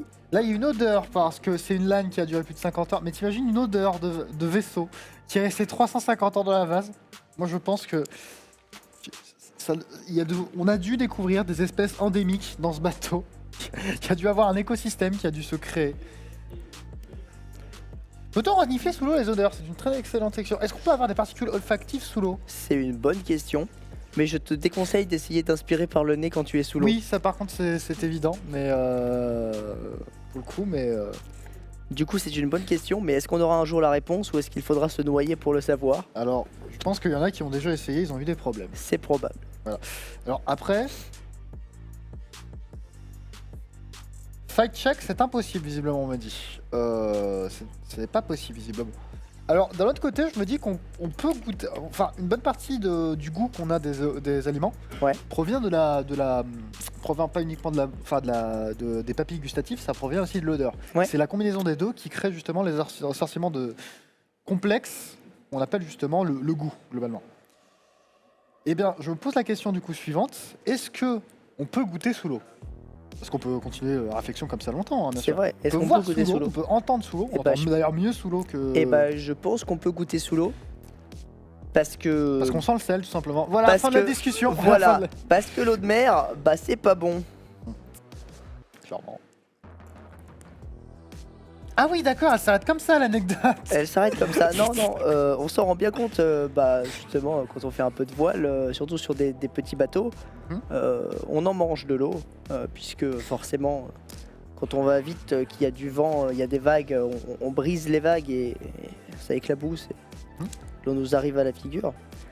Également, si on chavire, parce que c'est très facile de faire chavirer un petit bateau si tu tournes un peu trop vite, un peu trop fort et que tu tends un peu trop ta grande voile. Et qu'il y a pas mal de vent. Oui. Donc c'est facile de se retrouver à l'eau et de goûter l'eau, justement. L'eau de mer qui est donc vachement salée. C'est aussi un truc qui me surprend beaucoup. La salinité de l'eau dépend de la surface Il du manque- bassin. Il manque Voilà. une pièce là. Sûr? Oui. Attends, du coup, je vais vérifier que je l'ai bien posé sur toutes les autres. C'est bon. Ouais, c'est bon. Ok, hop, voilà. Tac. Dépend du coup de l'étendue d'eau. Et la Méditerranée, par exemple, c'est connu, la Méditerranée est plus salée que l'océan. Mais en fait, plus tu te rapproches des pôles, moins l'eau est salée. Ok. Donc, par exemple, la mer du Nord, enfin, pardon, la mer Baltique est beaucoup moins salée que la mer du Nord, qui est beaucoup moins salée que l'océan Indien, qui est beaucoup moins salée que la Méditerranée. D'accord. Voilà. Mais bien, je l'ignorais. Voilà, très bien. Tandis que nous avons terminé la première partie du coup du set, donc la base est complètement terminée, comme vous pouvez le voir. Alors, je l'ai pas soulevé depuis 2 sachets. Et bah ça pèse 1 tonne, mon gars. Là, il doit y avoir 750 grammes au minimum. Hein. Là, c'est un beau bébé, je vous en mets 5 kilos, madame. Ça fait 5 kilos, madame. Merci bien. Mais en tout cas, ce qui est fou, c'est déjà le nombre de détails qu'il y a dessus, Ouais. qui est quand même assez folle. On va commencer du coup à faire les portes avec le sachet 5. Alors je sais pas si on peut vraiment appeler ça les portes, plutôt les arches. Voilà. On va commencer à faire les arches sur le sachet 5. Je sais pas si on le voit bien. Voilà, la page reflète un petit peu, mais voilà. On commence à attaquer les arches. Et non pas arches. A-A-R-C-H. Entraîneur. On va arrêter cette anecdote. On va arrêter. Je mettrai une illustration au montage, un Oui. petit peu comme j'avais fait pour Scred. D'ailleurs, tu ressembles toujours à Scred, c'est dingue. C'est dingue. C'est dingue. Moi j'avais plutôt la ref Arch Linux après, mais chacun son domaine de culture. De quoi? J'avais plutôt la ref Arch Linux moi, Ah oui, très bon. mais Excellent. Moi, je pense que c'est une rêve qui est Kali. ou Arch Linux. Kali Linux. On peut enchaîner ça longtemps, hein, si tu On veux. peut enchaîner ça longtemps, effectivement. Oh, tu sais ce que ça veut dire, ça? Ça veut dire qu'on va pouvoir travailler Vas-y. en même Ouais, temps. En même temps. Et donc, c'est cool. Donc, tout de suite, on enchaîne. Ça, on le met à part. Hop là. Et on va pouvoir travailler en même temps. Et ça, c'est cool. Donc, on enchaîne tout de suite. Et tac, c'est parti. Je tiens à préciser qu'on est qu'à l'étape 52 sur les 220. Mais qu'à partir de maintenant, les tâches vont être beaucoup plus courtes. J'avais un petit peu cette réflexion aussi lors de la machine à écrire, c'est que les premières étapes de la machine à écrire, c'est genre très long. Et en fait, à la fin, c'est du détail, donc c'est genre 3 pièces par 3 pièces, donc t'avances beaucoup plus vite. Ah oui, par contre, il va falloir qu'on avance en même moment. Donc tu prends juste une pièce de 6 et tu Oui. la mets par-dessous. Petit Voilà. détail pour vous remettre peut-être dans l'ambiance, est-ce que vous savez combien de religions ou variantes de religions, c'est-à-dire comme catholicisme et protestantisme, se retrouvent dans le Taj Mahal? Je ne sais pas. Là, Un pour nombre, le coup- une idée de nombre peut-être? Alors, je dirais peut-être 5. Eh ben c'est exactement ça. On retrouve des influences musulmanes, c'est-à-dire chiites et sunnites dedans. On Ok. retrouve la religion, comment est-ce que ça s'appelle, les taoïstes à l'ouest de la Chine. Et enfin, on retrouve aussi une forte influence, simplement hindoue, des 2 cultes hindous différents qui se trouvaient en forte présence à l'époque, qui a été influencé en fait par l'épouse qui va se retrouver emprisonnée à vie dans ce beau tambour. Alors, quand tu dis emprisonné à vie, c'est Ouais, elle était métaphorique. déjà morte, mais Voilà. alors, il y a une très belle histoire que pour les hindous, quand vous mettez quelqu'un dans une tombe, en fait, c'est-à-dire qu'il ne pourra pas en sortir peu importe ce qui se passe, même si vous cassez la tombe. C'est-à-dire Ok. que théoriquement, vous cassez le bâtiment, de manière, dans le monde des morts, il existera toujours. C'est un petit peu bizarre, Oui, ouais, mais c'est vraiment l'image d'une tombe éternelle. Alors que pour nous, bon, c'est genre le lieu de repos du corps, mais l'âme s'envole au paradis. C'est donc ça. Voilà. On est vraiment en train de faire de la spiritualité. Oh, moi, ça me dérange pas. C'est mais de la théologie, ça c'est va. de la théologie. Ça va. Voilà. Mais pour le coup, c'est assez intéressant de voir les cultures, enfin, différentes cultures et surtout des cultures asiatiques. Parce que les cultures asiatiques ont vraiment une perception assez différente des nôtres. Et je vais dire des trucs bateaux, hein, mais pour le coup, et c'est assez impressionnant de se confronter en fait à d'autres cultures pour voir les différences et les points communs qu'on a en fait entre les autres. Et de voir qu'en fait il existe des cultes communs. Le mythe du héros par exemple, qui est un mythe qui est très connu dans les conceptions de fiction, existe dans énormément de récits. Alors c'est peut-être une vision très occidentalisée en mode on a créé ça pour que ça marche, pour que ça gaule avec tout, mais pour le coup, Gilgamesh en moins 3500 et des poussières. voilà, exactement, mais il y a aussi des choses qui sont très différentes. Par exemple, il y a des tournures d'histoire qui ne sont pas du tout les mêmes. Là où on va par exemple invoquer beaucoup les démons, les esprits, des choses comme ça, nous avec le christianisme globalement, avant qu'on chasse tous les mythes païens, encore il y en a que 2-3 qui persistent localement, hein, vraiment les légendes locales, hein, je vous apprends rien. Les créatures mythiques comme par exemple les lièvres à trois pattes, je sais plus comment il s'appelle, le lièvre à trois pattes ou le dahu par exemple dans les... Le dahu. Oui, le dahu dans les Alpes. Je connais bien le dahu. On l'a souvent chassé. Il existe. Hein. Mais on retrouve encore ces légendes dans le shintoïsme ou dans l'hindouisme, voilà, ou encore même dans certains versets tout simplement de la Torah. On retrouve certaines créatures mythiques, alors que nous on a essayé de tout rationaliser à mort en mode il n'y a qu'un seul dieu unique, volonté de Dieu de Père, tout ça. Peut-être que Renan me contredira, mais je pense pas. Ouais, et après on a eu une tendance aussi en Occident à... Oui, alors c'est vrai qu'on m'a rappelé que le DLC original de la Bible, c'était la Torah. C'est vrai. Oui. Voilà. Mais oui, on peut dire que les religions s'entre-influencent et c'est pour ça qu'on retrouve des créatures mythiques qui viennent d'il y a très longtemps, par exemple de la Babylonie, comme a précisé Rémi, comme les griffons à la base. On peut dire que c'est quelque chose qui vient des sortes de lions assyriens, les sortes d'hommes avec des corps de lion et des ailes sur les épaules. C'est un peu la base du griffon et on le retrouve dans les enluminures chrétiennes. D'accord. Très intéressant. Hop là. Oui, il y a aussi, c'est comme il y a plusieurs fêtes païennes qui ont été absorbées par la religion chrétienne. Je pense notamment à toutes les fêtes qui célébraient le solstice d'hiver. Ouais, par exemple. Remplacé par Noël, tout simplement. Dans le but de les chasser. C'est d'ailleurs très intéressant parce qu'on ne connaît pas encore la date, officiellement le jour de naissance de Jésus. On ne le connaît pas. On l'a fixé au 25, mais on ne le connaît pas en vérité. Ouais. Ou c'est comme... J'estime que c'est entre le 20 et le 28, mais le 25, c'est la moyenne, mais c'est pas source sûre. Clairement. On a aussi l'exemple d'Halloween, par exemple, avec toute son imagerie, qui de base est une fête païenne des peuplades européennes, mais qui n'était pas du tout chrétienne. Et quand la chrétienté est arrivée jusqu'à ces peuplades, étant donné que c'était à la proximité de la Toussaint, on s'est servi de la proximité entre la Toussaint, qui est donc la fête des morts dans la religion chrétienne. Dans la religion chrétienne. Ouais. Donc on a mélangé tout ça en une seule grosse fête, et donc on a le jour d'Halloween qui est la veille de la Toussaint. Donc c'est confortable pour pouvoir parler d'une fête avec des choses qui font peur pour anticiper la fête des morts. Après, en même temps, il y a tout le côté un peu commercial qui s'est construit autour avec la culture occidentale moderne.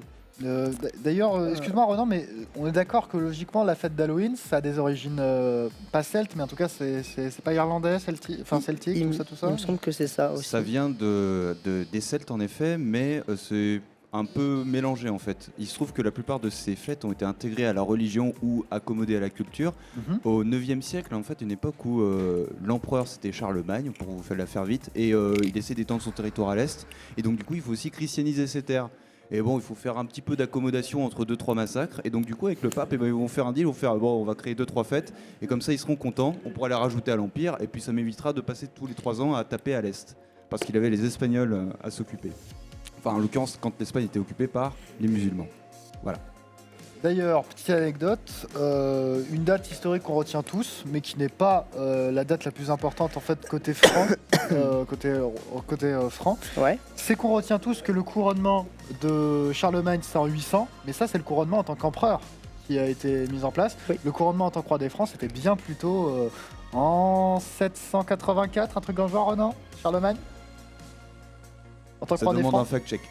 Ça demande un fact-check, d'accord, très bien. Voilà. Alors, il y a quand même une sacrée... Enfin, c'est là où on voit que la pièce fourmille de détails quand même, je trouve. Ouais. Ah mince, c'était déjà là. Oula, je vais accélérer un petit peu là. Excusez-moi. On va accélérer un petit peu. Ah non mais d'accord, en fait, Et c'est une pièce Charlemagne était couronné roi des Francs en 768. 768, d'accord. Donc un Et sacré empereur- paquet d'années Et avant. empereur du Saint-Empire ou pas? C'était déjà le Saint-Empire à l'époque? Je sais plus. Non, le Saint-Empire est une récupération ultérieure justement en faisant penser à la fois à Charlemagne et aussi au latin, aux romains. D'accord. Et du coup, c'était juste... c'était quoi le titre officiel du coup? C'est empereur de... On n'a pas vraiment de titre, on a juste empereur d'Occident en fait pour faire rivalité avec l'Empire byzantin qui lui était en Orient. D'accord, très bien. Qui était du coup l'évolution de l'Empire romain d'Orient. Les empires, là, c'est En même effet, pas les seuls l'évolution, Romains c'est de l'Empire. l'époque, les vrais Romains, étaient en fait des Grecs.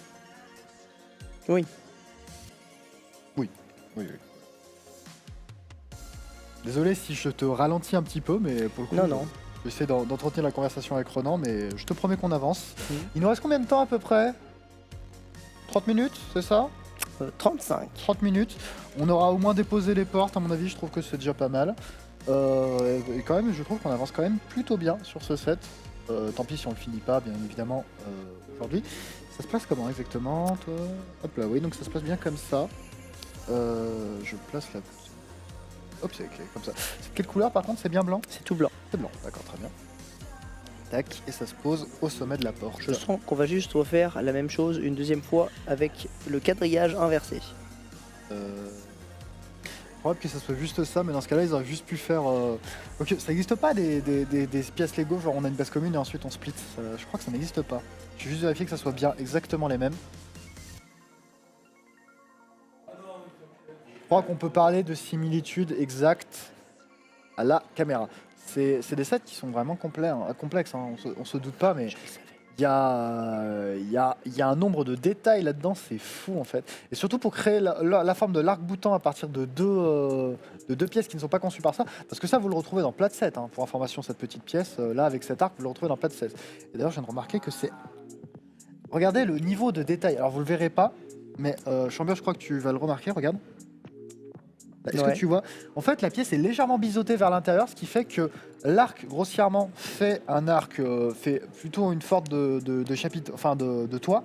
Mais en fait, l'arc est légèrement biseauté et ça continue en fait vers le haut avec une deuxième courbe, ce qui fait que vraiment ça forme la forme d'un dôme en fait, d'un dôme, j'ai pas envie de dire islamique, mais oriental peut-être. Oriental. Oriental. Voilà, c'est le mot juste que je cherchais. Oriental. Une grande tambouille de culture. Quoi?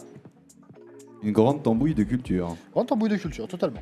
Après, comme tu l'as dit, 5 inspirations de religions différentes pour le Taj Mahal. Je pense qu'on est servi. On peut parler de tambouille culturelle. On peut parler de tambouille Ouais, c'est culturelle. surtout que quand les dirigeants qui fabriquent ce propre truc sur des terres qui sont pas vraiment de leur propre ethnie, à partir de là, on va avoir un sacré brassage.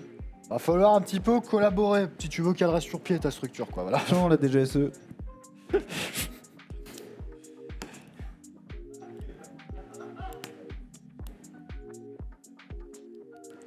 Hop, on continue du coup. Pour relancer peut-être, est-ce que vous saviez que le Taj Mahal avait une sorte de robe protectrice contre le shrapnel qui était développée durant la Seconde Guerre mondiale, qui Ah lui bon fait une très jolie, ça se discute, hein, mais une protection contre le shrapnel qui est une sorte de coque qui l'enveloppe si en gros vous l'épaississez. Et en plus, de nos jours, maintenant, du fait que l'Inde et le Pakistan ne s'aiment peut-être pas vraiment des masses, eh ben, on a aussi 2 batteries de missiles d'interception aérienne qui se trouvent juste à côté. Ils sont très visibles très facilement et même on peut dire bonjour à l'équipage qui contrôle ces appareils. C'est Donc une là, tu es en train de me anecdote dire touriste. qu'il y a 2 DCA et 2 silos anti-missiles qui sont installés à côté du Taj Mahal juste pour éviter qu'on le nuke en fait. Non, c'est pour éviter les déflagrations. Voilà. Donc, je retiens, Gandhi est très bon en attaque et en défense. Gandhi est très... dans civilisation. Finalement, c'était peut-être pas tant un bug que ça C'est sur peut-être pas civilisation. tant hein. un bug en fait. Hein, c'est peut-être pas tant... Ça, c'est le genre d'anecdote vraiment. C'est le trivia. Alors, forcément, Noël est passé, mais je pense que vous la ressentez au Nouvel An. Celle-là, elle fera mouche, clairement. Elle fera mouche. Il manque un petit blanc. Ouais. Pour les petits détails sur cette anecdote de Civ 5, il y a un... Enfin, non, pas de Civ 5, Civ, tout de simplement. Civ C'est tout court, depuis de Civ Civ, tout court, hein. puisque ça date de Civ de Civilisation, le premier du nom. Ouais. Il y avait un bug sur le premier Civilisation. Parce que le niveau d'agressivité des personnages, enfin d'agressivité nucléaire, je crois que c'était ça spécifiquement. Non, d'agressivité tout simplement. Ouais, était d'agressivité. noté en fait sur un octet. Sur un octet. Non, Donc là, donc- c'est un int tout simplement. C'est ça. Un int. Non, pas sur un octet, pardon, sur beaucoup moins que ça, sur 8 bits. Sur 3 bits. Je vais y arriver, sur 3 bits. Excuse-moi, est-ce que tu viens réellement de te tromper en disant 8 bits c'est pas un octet? Si, mais c'est Voilà. pas, mais sauf que c'est pas un octet. Voilà. C'est 3 bits. D'accord. Juste, ça va jusqu'à 8. Voilà. De puissance 3, c'est 8. Et donc la valeur maxi. Ça, je suis d'accord. Donc c'était une valeur qui allait entre 0 et 8. Et le problème avec Gandhi, c'est qu'il était tellement pacifiste qu'il lui arrivait à un certain stade de la Alors, partie. C'est très simple en fait, le niveau d'agressivité de Gandhi était de 1. Et en fait, la règle, c'est que quand tu adoptes la République classique, l'agressivité de Gandhi diminue de 1. Sauf que l'agressivité peut pas être codée à 0. Le 0 étant le niveau 1 en fait par défaut, tu peux pas être plus bas Alors que je 1. pense que 0 ça va. Bah oui, du coup, Voilà. 0 c'était 1 0, dans le c'était jeu. 1. Et du coup, quand on descend de 1, En deux- on passe dessous à de moins 1. On passe à moins 1 et donc moins 1 ça n'existe pas. Donc le compteur réincrémente depuis 0, enfin décrémente depuis 0. c'est ça. Et quand tu décrémentes depuis 0 sur un octet, enfin sur 3 bits, du coup. 3 bits, tu tombes à nouveau à 8. 8 ou 64 ou 256. À 7. Pour le coup, je sais pas si c'est 3 bits. Pour moi, c'était 205. Pour moi, c'est vraiment noté sur un octet. Donc je sais pas si c'est voilà. Ok, Dans tous les cas, tu arrives à la valeur maximale dans tous les cas. Et à ce moment-là, ta priorité, c'est plus de faire la paix, c'est de concevoir le programme nucléaire le plus et lui vite possible. défoncer sa race complètement. Donc Gandhi avait une très forte tendance à envoyer des bombes atomiques sur tout le monde dans Civilization 1. Et ce qui est drôle, du coup, c'est que c'est un bug qui était connu, hein, mais que les développeurs l'ont pas patché entre les versions, ce qui fait que ça existe toujours. Gandhi qui adore le nucléaire. Bon, il est plus agressif, c'est-à-dire qu'il veut plus systématiquement, dès que quelqu'un adopte la République classique, défoncer la personne qui l'a adoptée. Mais, il est nucléarophile. C'est marqué dans sa description officielle. Il adore les nations qui possèdent la bombe nucléaire. Ce qui du coup crée une espèce d'addiction très bizarre et incompréhensible de Gandhi qui te répète toutes les 5 tours quand t'as la bombe nucléaire. Votre puissance nucléaire et fait plaisir à voir. Alors, en réalité, c'est pas qu'ils ont laissé le bug, c'est même aller plus loin que ça, c'est-à-dire qu'ils l'ont réimplémenté volontairement dans certains jeux qui changeaient le moteur. Voilà, c'est... Voilà. Bien évidemment, Civilization, c'est sans doute le meilleur 4X qui existe. Et j'en ai rien à faire si vous me dites que... si vous avez d'autres exemples, j'ai grandi avec. Alors, il n'y en a pas d'autres, on est d'accord là-dessus. Moi, je suis fort d'accord. Voilà. S'il s'agissait d'avoir des unpopular opinions, enfin une populaire, Civ 5 over Civ 6, Ah ouais, à ce point même clairement, bon après... Alors, c'est chacun un son- unpopular opinion parce que dans ce cas-là, ça veut dire que... D'ailleurs, il y avait un grand unpopular opinion à Civ 5, c'est entre Civ 5 et Civ 4, on est passé de la construction par carré à la construction en hexagone. Ouais. Voilà. Mais le problème, c'est que ce truc a été un petit peu utilisé par les développeurs en mode oui, on fait ça, mais par contre, on va retirer 2-3 fonctionnalités. Notamment, il y avait toute une notion de la religion qui était présente dans Civ 4 et qui était plus présente dans Civ 6, plus d'autres fonctionnalités, qui fait qu'au début, le jeu sort un peu en version incomplète. Complètement incomplète, il manque des fonctionnalités comparées à celles qu'on peut y avoir avec tous les DLC. Et au début, le jeu se fait défoncer par les joueurs et acclamé par la critique. J'ai envie de te dire, ça nous change pas d'habitude. C'est vrai. Et au final, il aura fallu attendre 3 ans et demi avec la sortie de Gods and King et de Brave New World pour que Civ 5 soit enfin complet. Et je ne comprends pas en fait ton avis du coup sur le fait que Civ 5 supérieur à Civ 6. Parce que Civ 5 est arrivé, Civ 6 lui il est arrivé complet. Tu peux pas le dire, Civ 5 est arrivé Ah complet. bah il n'y a pas beaucoup de nations différentes avec le Civ 6 de base quand même. Hein. C'est vrai que la mécanique de loyauté aurait dû être dans le jeu de boss, ça je suis d'accord. Mais surtout il y a toute la mécanique de district qui vraiment remet la ville au cœur du sujet parce que... Et bah moi, Ouais. c'est vraiment pas une mécanique que j'apprécie. Enfin, en tout cas, je préfère comment ça marchait dans Civ 5. Je trouve que tu pouvais déjà pousser la gestion de ta ville vachement loin dans Civ 5, juste suffisamment pour que ce soit vachement intéressant, sans que ce soit trop complexe, ce qui te permet à la fois quand tu débutes de tout laisser en automatique et de tout avoir qui se gère simplement, et en même temps de découvrir au fur et à mesure que tu avances dans le jeu toute la profondeur des mécaniques et la gestion manuelle du placement de chacun de tes citoyens sur les petites tuiles et de tous tes ouvriers. Ce qui est un truc qui m'avait beaucoup plu dans Civ 5 et que du coup j'ai pas vraiment retrouvé dans Civ 6, ce qui du coup m'a un peu déçu, et moi je suis vraiment pas le plus grand fan de cette mécanique de quartier, ce qui fait que je préfère encore rester sur Civ 5. En même temps, le prix pour avoir Civ 6 avec autant de Civ que ce qu'on a actuellement sur Civ 5 est... C'est 120 aussi, balles. c'est ça. Alors en Euh, promo, c'est 28. En pro, c'est 28, mais. Puis d'ailleurs, Civ 6 qui commence à se faire vieux. Hein. Ouais, mais Et on a toujours pas les annonces de Civ 7. Hein. Ah, puis il y avait la direction artistique aussi, mais ça c'est Alors, plus je- secondaire. Je comprends pourquoi au début ça a choqué. Et en vrai, maintenant que je retourne sur Civ 5, ça pique les yeux. C'est en fait, on se rend pas compte, mais Civ 6 est à un niveau de détail, malgré le fait que ça soit cartoon, assez hallucinant et surtout possède une très belle 3D. Tandis que Civ 5, c'était, ça date de l'époque de 2010, vraiment. Les textures, c'est du bitmap avec une petite AIMAP. Et en fait, quand tu joues vraiment sur des grandes résolutions, tu vois tous les problèmes de Civ 5. Qui est en fait que les textures vieillissent extrêmement mal. Ouais, alors Et que ça tente d'être photoréaliste, alors qu'en vérité, bah, je suis d'accord sur la carte. Oui. Mais moi, mon plus gros problème avec Civ 6, c'est quand même les dirigeants. Et pour le coup, eux sur Civ 5, ils sont propres quand tu joues en vraiment très haute qualité de jeu. Napoléon de Euh, France. Exactement. C'est vraiment, en plus, Civ 6 est sorti à une époque où je jouais pas mal à Civ 5 en solo, donc justement avec toutes les voix des personnages, leurs animations et tout. Voilà, le côté très cartoon est pas ce qui m'attire le plus dans un Civ, quoi. D'accord. Du coup, moi, c'est encore à Civ 5 que je joue régulièrement avec mes amis. On se fait des parties. On se dit, oh bah tiens, est-ce qu'on a 12 heures de notre vie à perdre? Lançons une partie de Civilization 5. Tu joues à quel niveau de difficulté à Civilisation? Moi, on a tendance à jouer en roi. Donc la difficulté où les bots ont un tout petit peu d'avantage, mais pas trop. C'est un des avantages de Civ 5, c'est que les IA sont nulles, même en difficulté forte, et que du coup elles ont des avantages injustes. Alors, je suis le genre de mec en fait qui continue à jouer en difficulté moyenne, juste parce que j'ai une envie, c'est je n'ai pas envie de faire 6 heures de game Ouais.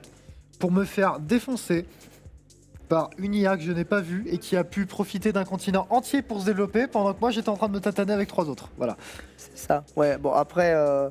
Après peut-être que je suis nul, mais après je ne joue pas en difficulté élevée à Civilisation. avec l'ami auquel je joue, on gagne quasiment toutes les... Enfin, c'est très très rare qu'on perde une partie contre les bots, même Puis en... c'est frustrant, putain. Même c'est en nul. roi, mais dans les difficultés du dessus, c'est vraiment très frustrant parce qu'elles ont vraiment des avantages injustes.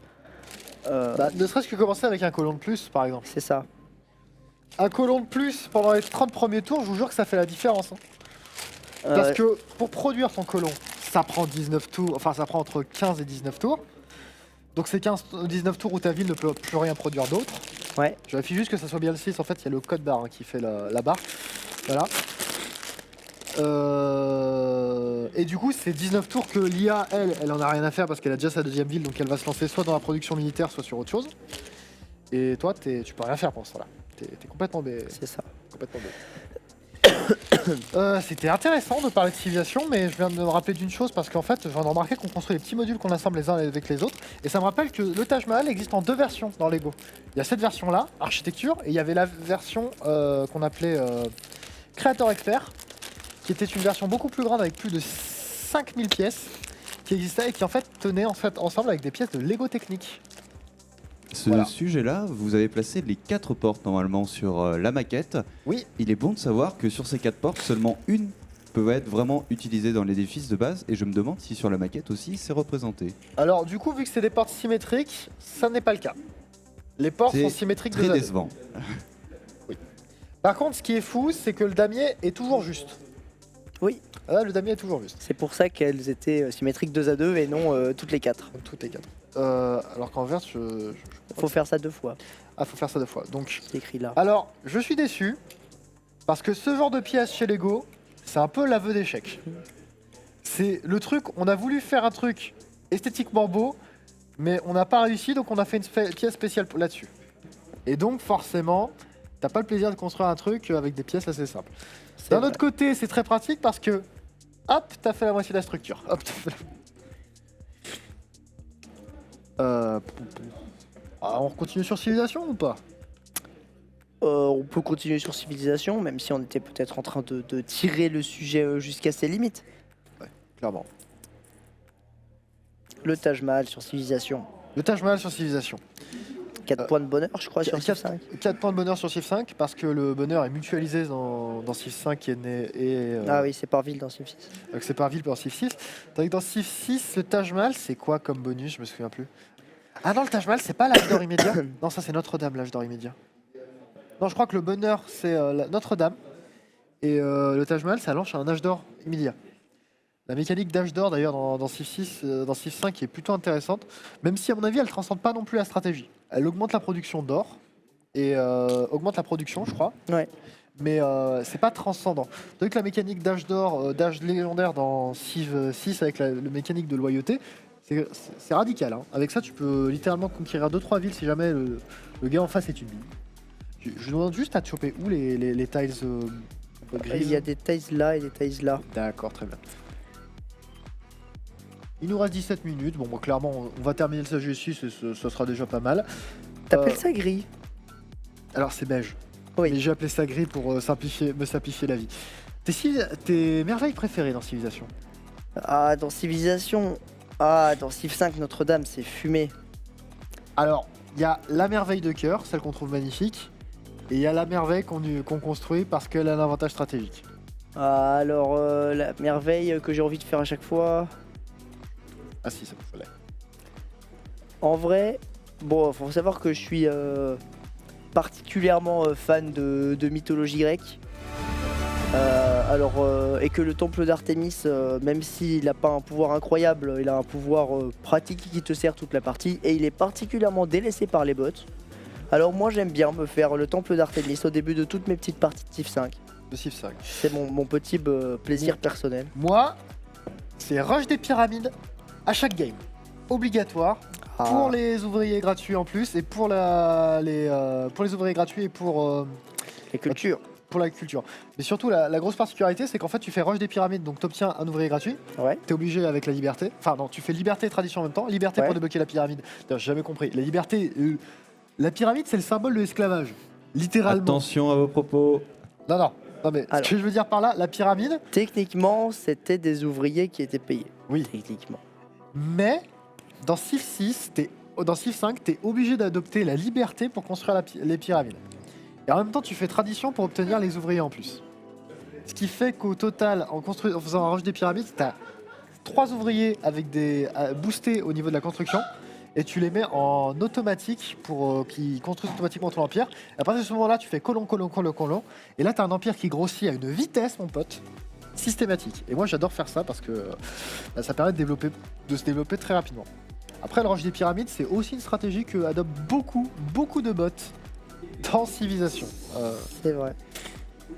Après, je pense que vraiment, c'est l'une des merveilles les plus cheatées. Et puis, bien évidemment, j'adore les autres merveilles. Si je me souviens d'une merveille qui vraiment je construis à chaque fois. Bah, le rush des pyramides, c'est la merveille utile. C'est la merveille utile et l'une des merveilles les plus belles. Attention, je me souviens du temple du Parthénon d'Athènes, Ouais. qui a une particularité qui est dès qu'il est construit, il spawn avec la fresque du Parthénon. Ce qui fait que du coup tu as le tourisme de la structure tout simplement, Ouais. du monument, plus l'artefact, ce qui fait que du coup ça fait un bonus de culture qui est bien plus haut que d'habitude. Combiné avec la tour Eiffel, c'est assez utile en late game. J'essaie juste de voir, j'ai dû prendre beaucoup de retard, non pas tant que ça, mais tac. Alors, attends, par contre, excuse-moi, c'est pas une tiles normale ça, c'est cette tiles qu'il faut mettre. Hop, comme tu peux le voir ici. Bah, c'est pas ça que j'ai mis. Non, pas du tout. Si, c'est ça que j'ai mis. Ah non, elle est complète. Oula, excuse-moi. Je l'ai pas orienté comme il faut par contre. Hop. Je l'avais pas orienté comme il faut par contre. Hop. Ouais, ça comme ça. Tac. Tac. D'ailleurs, je commence à entendre la cuisine. Je vous rappelle que dans quelques minutes, logiquement, on va passer sur le Widen Valhalla, le deuxième Widen Valhalla, avec tout simplement Renan et Hubert à la cuisine. Pour le coup, ça sera réalisé par qui? Je crois que c'est réalisé par Benjamin Orvan. Et cette fois-ci, ça sera du bœuf stroganoff au menu. Est-ce que tu en as déjà goûté? Absolument pas. D'accord. Et je viens de me rendre compte en regardant ce que tu as fait que j'ai fait une bêtise. Ça arrive. Hop là, cette pièce, elle est là. Nickel. Voilà. Merveille de cœur. Bon, on parle pas de Civ 6 parce que de toute façon le sujet n'est pas assez abordé. Même si j'aime beaucoup que dans Civ 6, il y a la mécanique de construction en temps réel qui se fait quand tu as terminé la structure. Ouais. Même si du coup il y a ce même qui apparaît, c'est-à-dire que tu construis une merveille en même temps qu'une autre civilisation. Et quand elle est terminée, les gars se disent: j'ai entendu, elle est construite. Eh ben on démolit tout. Eh ben on démolit tout. En fait, il faudrait peut-être genre avoir un artefact ou genre quelque chose, genre un site archéologique qui se débloque, Ouais. un truc dans le genre. Non pas pour la cohérence du gameplay, parce que ça c'est normal que quand tu construis une merveille, les autres ne puissent pas en profiter. Sinon ça ne porterait pas le nom de merveille, c'est nul. Mais j'aurais aimé genre qu'il y ait un petit artefact qui se débloque ou n'importe quoi. Même si je pense que du coup c'était la porte ouverte aux mécaniques cheatées dans ce jeu. Je vérifie juste qu'on soit exactement au même point. On l'est. Petite Allez, on devinette peut-être pour vous, vu que c'est un monument religieux, au-delà du fait qu'il y ait plusieurs variantes de religion dedans, Oui. vu que c'est quand même l'islam qui est la religion la plus représentée dedans, théoriquement tout monument religieux doit être tourné vers la Mecque. Selon Oui. vous, est-ce que l'architecte était rigoureux avec ses propres principes et a voulu quand même faire un truc propre, ou alors est-ce que c'est tourné vers la Mecque contre vents et marées? Ça c'est une bonne question. C'est du 50-50 hein. Est-ce que c'est tourné vers la Mecque ou pas en fait? Moi, je pense que ça l'est. Ça m'étonnerait pas que ça le soit. D'un autre côté, je veux dire, ça serait dans ce cas-là, ça serait un fact qui serait un petit peu connu, tu vois. Alors moi, je pense honnêtement que l'architecte, il a plus fait ça en mode j'ai envie que ça soit stylé au niveau de l'illumination, ce genre de choses, tu vois. En mode j'ai envie qu'il y ait des reflets roses, des trucs comme ça. Donc je pense que c'est plus orienté par rapport sur un axe nord-sud. Donc Chamber dit oui, moi je dis non. Eh bien la réponse c'est que non, ce n'est pas orienté vers la Mecque. En Ah, effet, dommage. c'était orienté selon les jardins et les terres les plus faciles à travailler pour pouvoir installer ceci. Ah bah D'ailleurs, d'accord. les 4 jardins à l'entrée qui représentent l'Éden dans l'imaginaire persan, c'est-à-dire le paradis idéal. Ok, d'accord, très bien. C'est intéressant ça, mais ça veut dire que il y avait des bégonias qui poussaient plus à droite, la structure on la tournait de 45 quoi. Vraiment, il y avait aucun souci là-dessus quoi. C'est parce il fallait finir les travaux à temps et donc forcément il faut bien que ça pousse et que l'engrais n'est pas aussi puissant qu'à notre époque. Ah, finir à temps. Une valeur qu'on a bien perdue de nos jours. Un petit peu comme ce set Lego qui ne sera pas fini là, ça, en live. Non. Mais il nous reste 11 minutes. Bon, clairement, si on peut au moins finir deux de ces piliers, ça sera déjà pas mal, je pense. Je dois juste en faire. Ah oui, parce qu'il fallait qu'on en fasse 4. Et on en fera 4, et là on en fera que 2 à mon avis, hein, hélas. Après, c'est de 2000 pièces. Hein. Et il en reste pas tant que ça en vérité. On est sachet 6, donc on a fait un peu plus de la moitié. Je vérifie juste la position des pièces qui sont comme ça, voilà. Non, c'était dans l'autre sens. Tac. Tac, tac, tac. Est-ce que tu as d'autres anecdotes ou nous passer avant que tu nous quittes définitivement pour la cuisine, Renan? Je voulais pas vous empiéter dessus, mais sachez que ça a été construit du coup par l'Empire moghol. Cette belle chose. Mongol ou Mongol? Moghol, Moghol. M-O-H-G-O-L. Et il faut savoir que la personne qui a créé l'Empire moghol, c'est ni plus ni moins que Tamerlan. Tamerlan, vous avez peut-être déjà entendu parler de ce personnage. Je pense pas, hein, envie de Ta votre mère tête. l'ampute. Non, non, alors au-delà des jeux de mots très très bas à faire dessus, sachez que ce monsieur était réputé pour qu'à chaque fois qu'il gagnait une bataille, il faisait des constructions architecturales, mais avec le crâne de ses ennemis. De belles pyramides de plus de 15 mètres de haut à 30 mètres, selon les écrits de l'époque. Comme quoi la passion architecturale de cette dynastie a des origines un peu sombres. Un petit peu. 30 mètres de crâne. 30 mètres de crâne. 30 mètres de crâne. Ça tient comment? Au catacombe, on fait des murs de 2 mètres, ça tient pas en place. On fait des- À la bataille de Shajar Kashir, qui s'est passée en 1356, il y aurait eu plus de 55 000 morts. Donc je pense qu'on peut aller très vite, si vous ne C'est blanc. encaissez pas tous les crânes, vers un bon nombre. Ah, mais t'es déjà. Ah, t'es à l'étape du dessus, pardon, excuse-moi. Voilà. 55 000 crânes. À bon minima. D'accord. Ah, c'est balèze quand même. Hein. Bien balèze. Tac. Ce qui veut quand même dire qu'il a dû passer plus de temps à empiler les crânes des ennemis morts Que les combattre. qu'à les combattre. Parce que c'est long d'empiler des crânes. Ah ouais, 55 000, 55 faut du temps. 55. Bah, ensuite, il y a toute une idée que si vous faites peur aux prochains qui ont envie de vous tomber sur la gueule parce que vous avez fait C'est une belle pile de dissuasif. crâne, bah, ils vont vous servir un tribut gratuit plutôt que de venir essayer de vous taper vous et votre armée. C'est quand même plus chouette. Un petit peu Effectivement. comme dans Civilisation où plus tu vas loin dans les conquêtes, plus ils sont prêts à céder des deals. Ça. 8 comme ça, 8 blanches. Tac. Il faut les empiler 2 par 2 et faire x4. Tac. C'est un peu lent, mais au moins, ce fut fait. Et moi j'aurais pas grand chose à faire au retour en plus pour compléter cette structure. Parce que oui, excusez-moi, elle va pas attendre un an. Hein. J'ai quand même bien envie qu'elle décore ma future étagère Billy. Oui, je suis des marques Ikea. Comment ça, mon meuble? Tac. Tac, tac, tac. On continue. Il nous reste combien de temps exactement, Renan? 7 minutes. Ok, d'accord, très bien.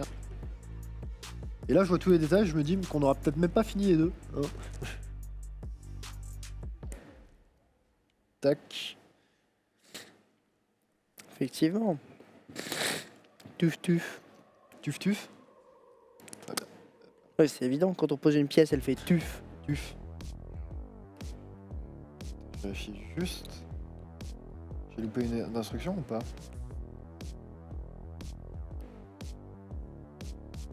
Non. Elle est comme ça. Ah, on me demande de poser des 4. Mais il manque une pièce, non? Attends. Ah, j'ai oublié un étage. D'accord. Bon, bah, je recommence. Excuse-moi, ouais, j'ai oublié un étage où? Ah non, j'ai juste oublié de poser des briques marron en fait. Qui était indiqué où exactement? Là. Là. Ok, d'accord, très bien. Genre elle dépasse. Elle dépasse, en fait, je me demande ce que j'ai foiré exactement. Elles sont là. Je l'attaque. Ah oui, donc en fait non, j'ai rien foiré du tout, c'est juste que j'ai peut-être loupé une étape. Hop. Tac. Marron. Beige. On fait ça là. On met 2 blanches. Ensuite on met une blanche. Non, on met ensuite les arches.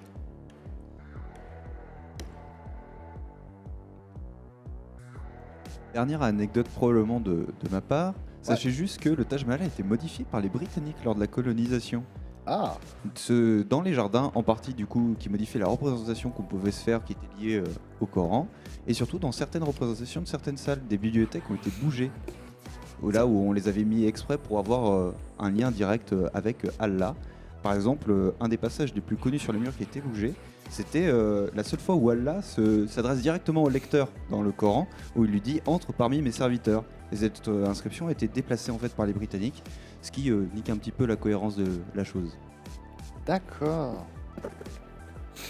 Et parce qu'il y avait un lore, une espèce de narration dans le monument? Bah, vu que c'est un monument religieux, en effet, à chaque fois, vu qu'il n'y a qu'une seule entrée alors qu'il y en a 3 autres de fausses, en effet, vous avez une sorte de parcours. D'accord. Merci d'avoir au passage trouvé les pièces qui me manquent. Il manque toujours une. Elle est là. Tac. Et ensuite il faut ça. Ça. Et c'est 2 pièces. Ça y est, on est au même poids. C'est bon, on a les droits. Référence à évidemment ce magnifique signe qui est la cité de la peur. C'est faux, c'est bien évidemment le dîner de con. On continue avec l'étape 82 qui consiste juste à faire ça. Combien de minutes, Ronan? 4 minutes, d'accord, très bien. 2 à l'extérieur, 1 à l'intérieur, 1 à l'angle mort.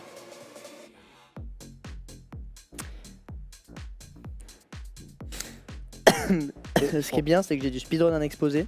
Ouais. Puis maintenant, on speedrun Bah, des Lego. l'avantage c'est qu'en fait on se quitte pas tout de suite. C'est ça. Parce qu'on a quand même les speedruns à faire. Juste ensuite, ensemble. Majora's Mask, tu le sens comment? Je suis un Alors, je te cache pas que à titre individuel, je suis un petit peu déçu de pas pouvoir faire une vraie run. Mais qu'en même temps, il y a quand même un paquet de trucs jolis à montrer. Alors, du coup, je suis content de montrer ça, même si un petit peu un sentiment d'inachevé de ma part de pas pouvoir vraiment juste run comme ça et réussir Un à peu comme 9 tu chances l'avais sur fait 10. avec Ocarina of Time. C'est d'ailleurs. ça, sauf qu'Ocarina of Time, j'avais une bonne chance sur 2 de réussir first try, je dirais. Alors que là, Ah, c'est pas possible quoi. c'est possible, mais faudrait que j'arrive à battre des boss que je n'ai encore jamais réussi à battre dans les situations du speedrun. D'accord. Donc en fait, c'est plus un learn que tu vas nous proposer. C'est ça, ou plutôt une présentation de la run, disons. D'accord. Après, mon début de run est plutôt pas mal. Et du coup, c'est pas là-dessus que je me suis concentré pour réviser, donc ça va peut-être être ok tiers. Si aussi tu ne joues pas sur Wii, tu joues sur émulateur sur celle-là, contrairement à la Je version joue précédente où tu jouais sur une Wii modifiée. C'est ça, japonaise. parce que comme j'étais en Norvège, je n'avais pas ma Wii. Je cherche un truc, Alors j'ai surtout une question, je crois que tu as posé celle-là au mauvais endroit. effectivement. Elle est au-dessus. en Voilà dessous. voilà ce que je cherchais. Je cherchais une pièce qui était... Oh, mais attends, c'est chiant ça. Ensuite, il faut que je retourne. Tac. Ocarina of Time, tu l'as découvert. Enfin, Majora's Mask, tu l'as découvert il y a combien de temps exactement? Enfin, le speedrun, tu t'es intéressé il y a combien de temps Et non, plutôt j'ai vu ce qu'il fallait. Quoi? Je suis perdu. Je me suis intéressé quasiment tout de suite après Ocarina of Time, forcément, étant donné que les deux jeux sont relativement similaires. Oui, non, mais il y en a bien deux les unes Il y en par-dessus a les bien autres, deux, donc j'avais quoi. fait bien ce qu'il fallait. Donc je sais pas où est là, il m'en manque une, elle doit être cachée quelque part. De quoi exactement? Par comme ceci. Faire comme ceci.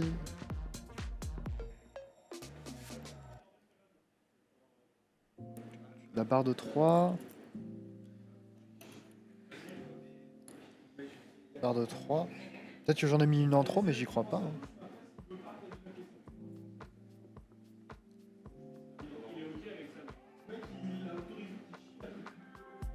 Ah, c'est bon, je sais où elle est. Et voilà pourquoi je la Le trouvais pas. séparateur, par contre, juste Ouais. là, voilà. Donc je cherchais une pièce depuis tout à l'heure que tu m'avais honteusement volée. Oh, ouais. Monsieur, vous y Bon, que tu m'avais inintentionnellement dérobée, alors on va dire. Tac. Hop là. Pas de souci, on va poser cette dernière pièce, Chambior, et on va conclure, hélas. Oui. Faut conclure. Tac. Oui, donc Majora's Mask, après Ocarina of Time, le chemin est tout tracé. Les deux jeux ont beaucoup de glitch en commun. Même si au final, je me rends compte qu'ils ont beaucoup de mécaniques qui ne sont pas en commun. Ce qui m'a posé pas mal de problèmes, surtout pour les débuts de run, et ce qui m'en posera beaucoup quand je voudrais optimiser mon temps. Très bien. Il va falloir poser les dernières pièces ici et hop, les poser sur la structure. Tac. On inverse, on prend et on pose dans le bon sens, donc comme ça. Et on a fait déjà la moitié de ces deux tourelles sur la structure du Taj Mahal qui, je vous le rappelle, ressemble à ça pour le moment. Un Lego depuis 2000 pièces qu'on a réussi quand même à finir à peu près à 60% en 2 heures, c'est quand même plutôt honorable. Je suis désolé du coup de vous te dire ça, Chambior, mais on ne va pas le finir en live, hélas. On ne va pas le finir en live. On était à l'étape 99, à ça de faire l'étape 100, et c'est trop tard. Nous, on va se quitter dans quelques instants sur une coupure pub, et puis quand on reviendra, ça sera Wida Valhalla avec Hubert et Ronan. Sur ce, je vous souhaite une bonne fin de matinée sur Projet Francis, et on se retrouve tout à l'heure à 13h pour le speedrun Majora's Mask. Salut! Salut!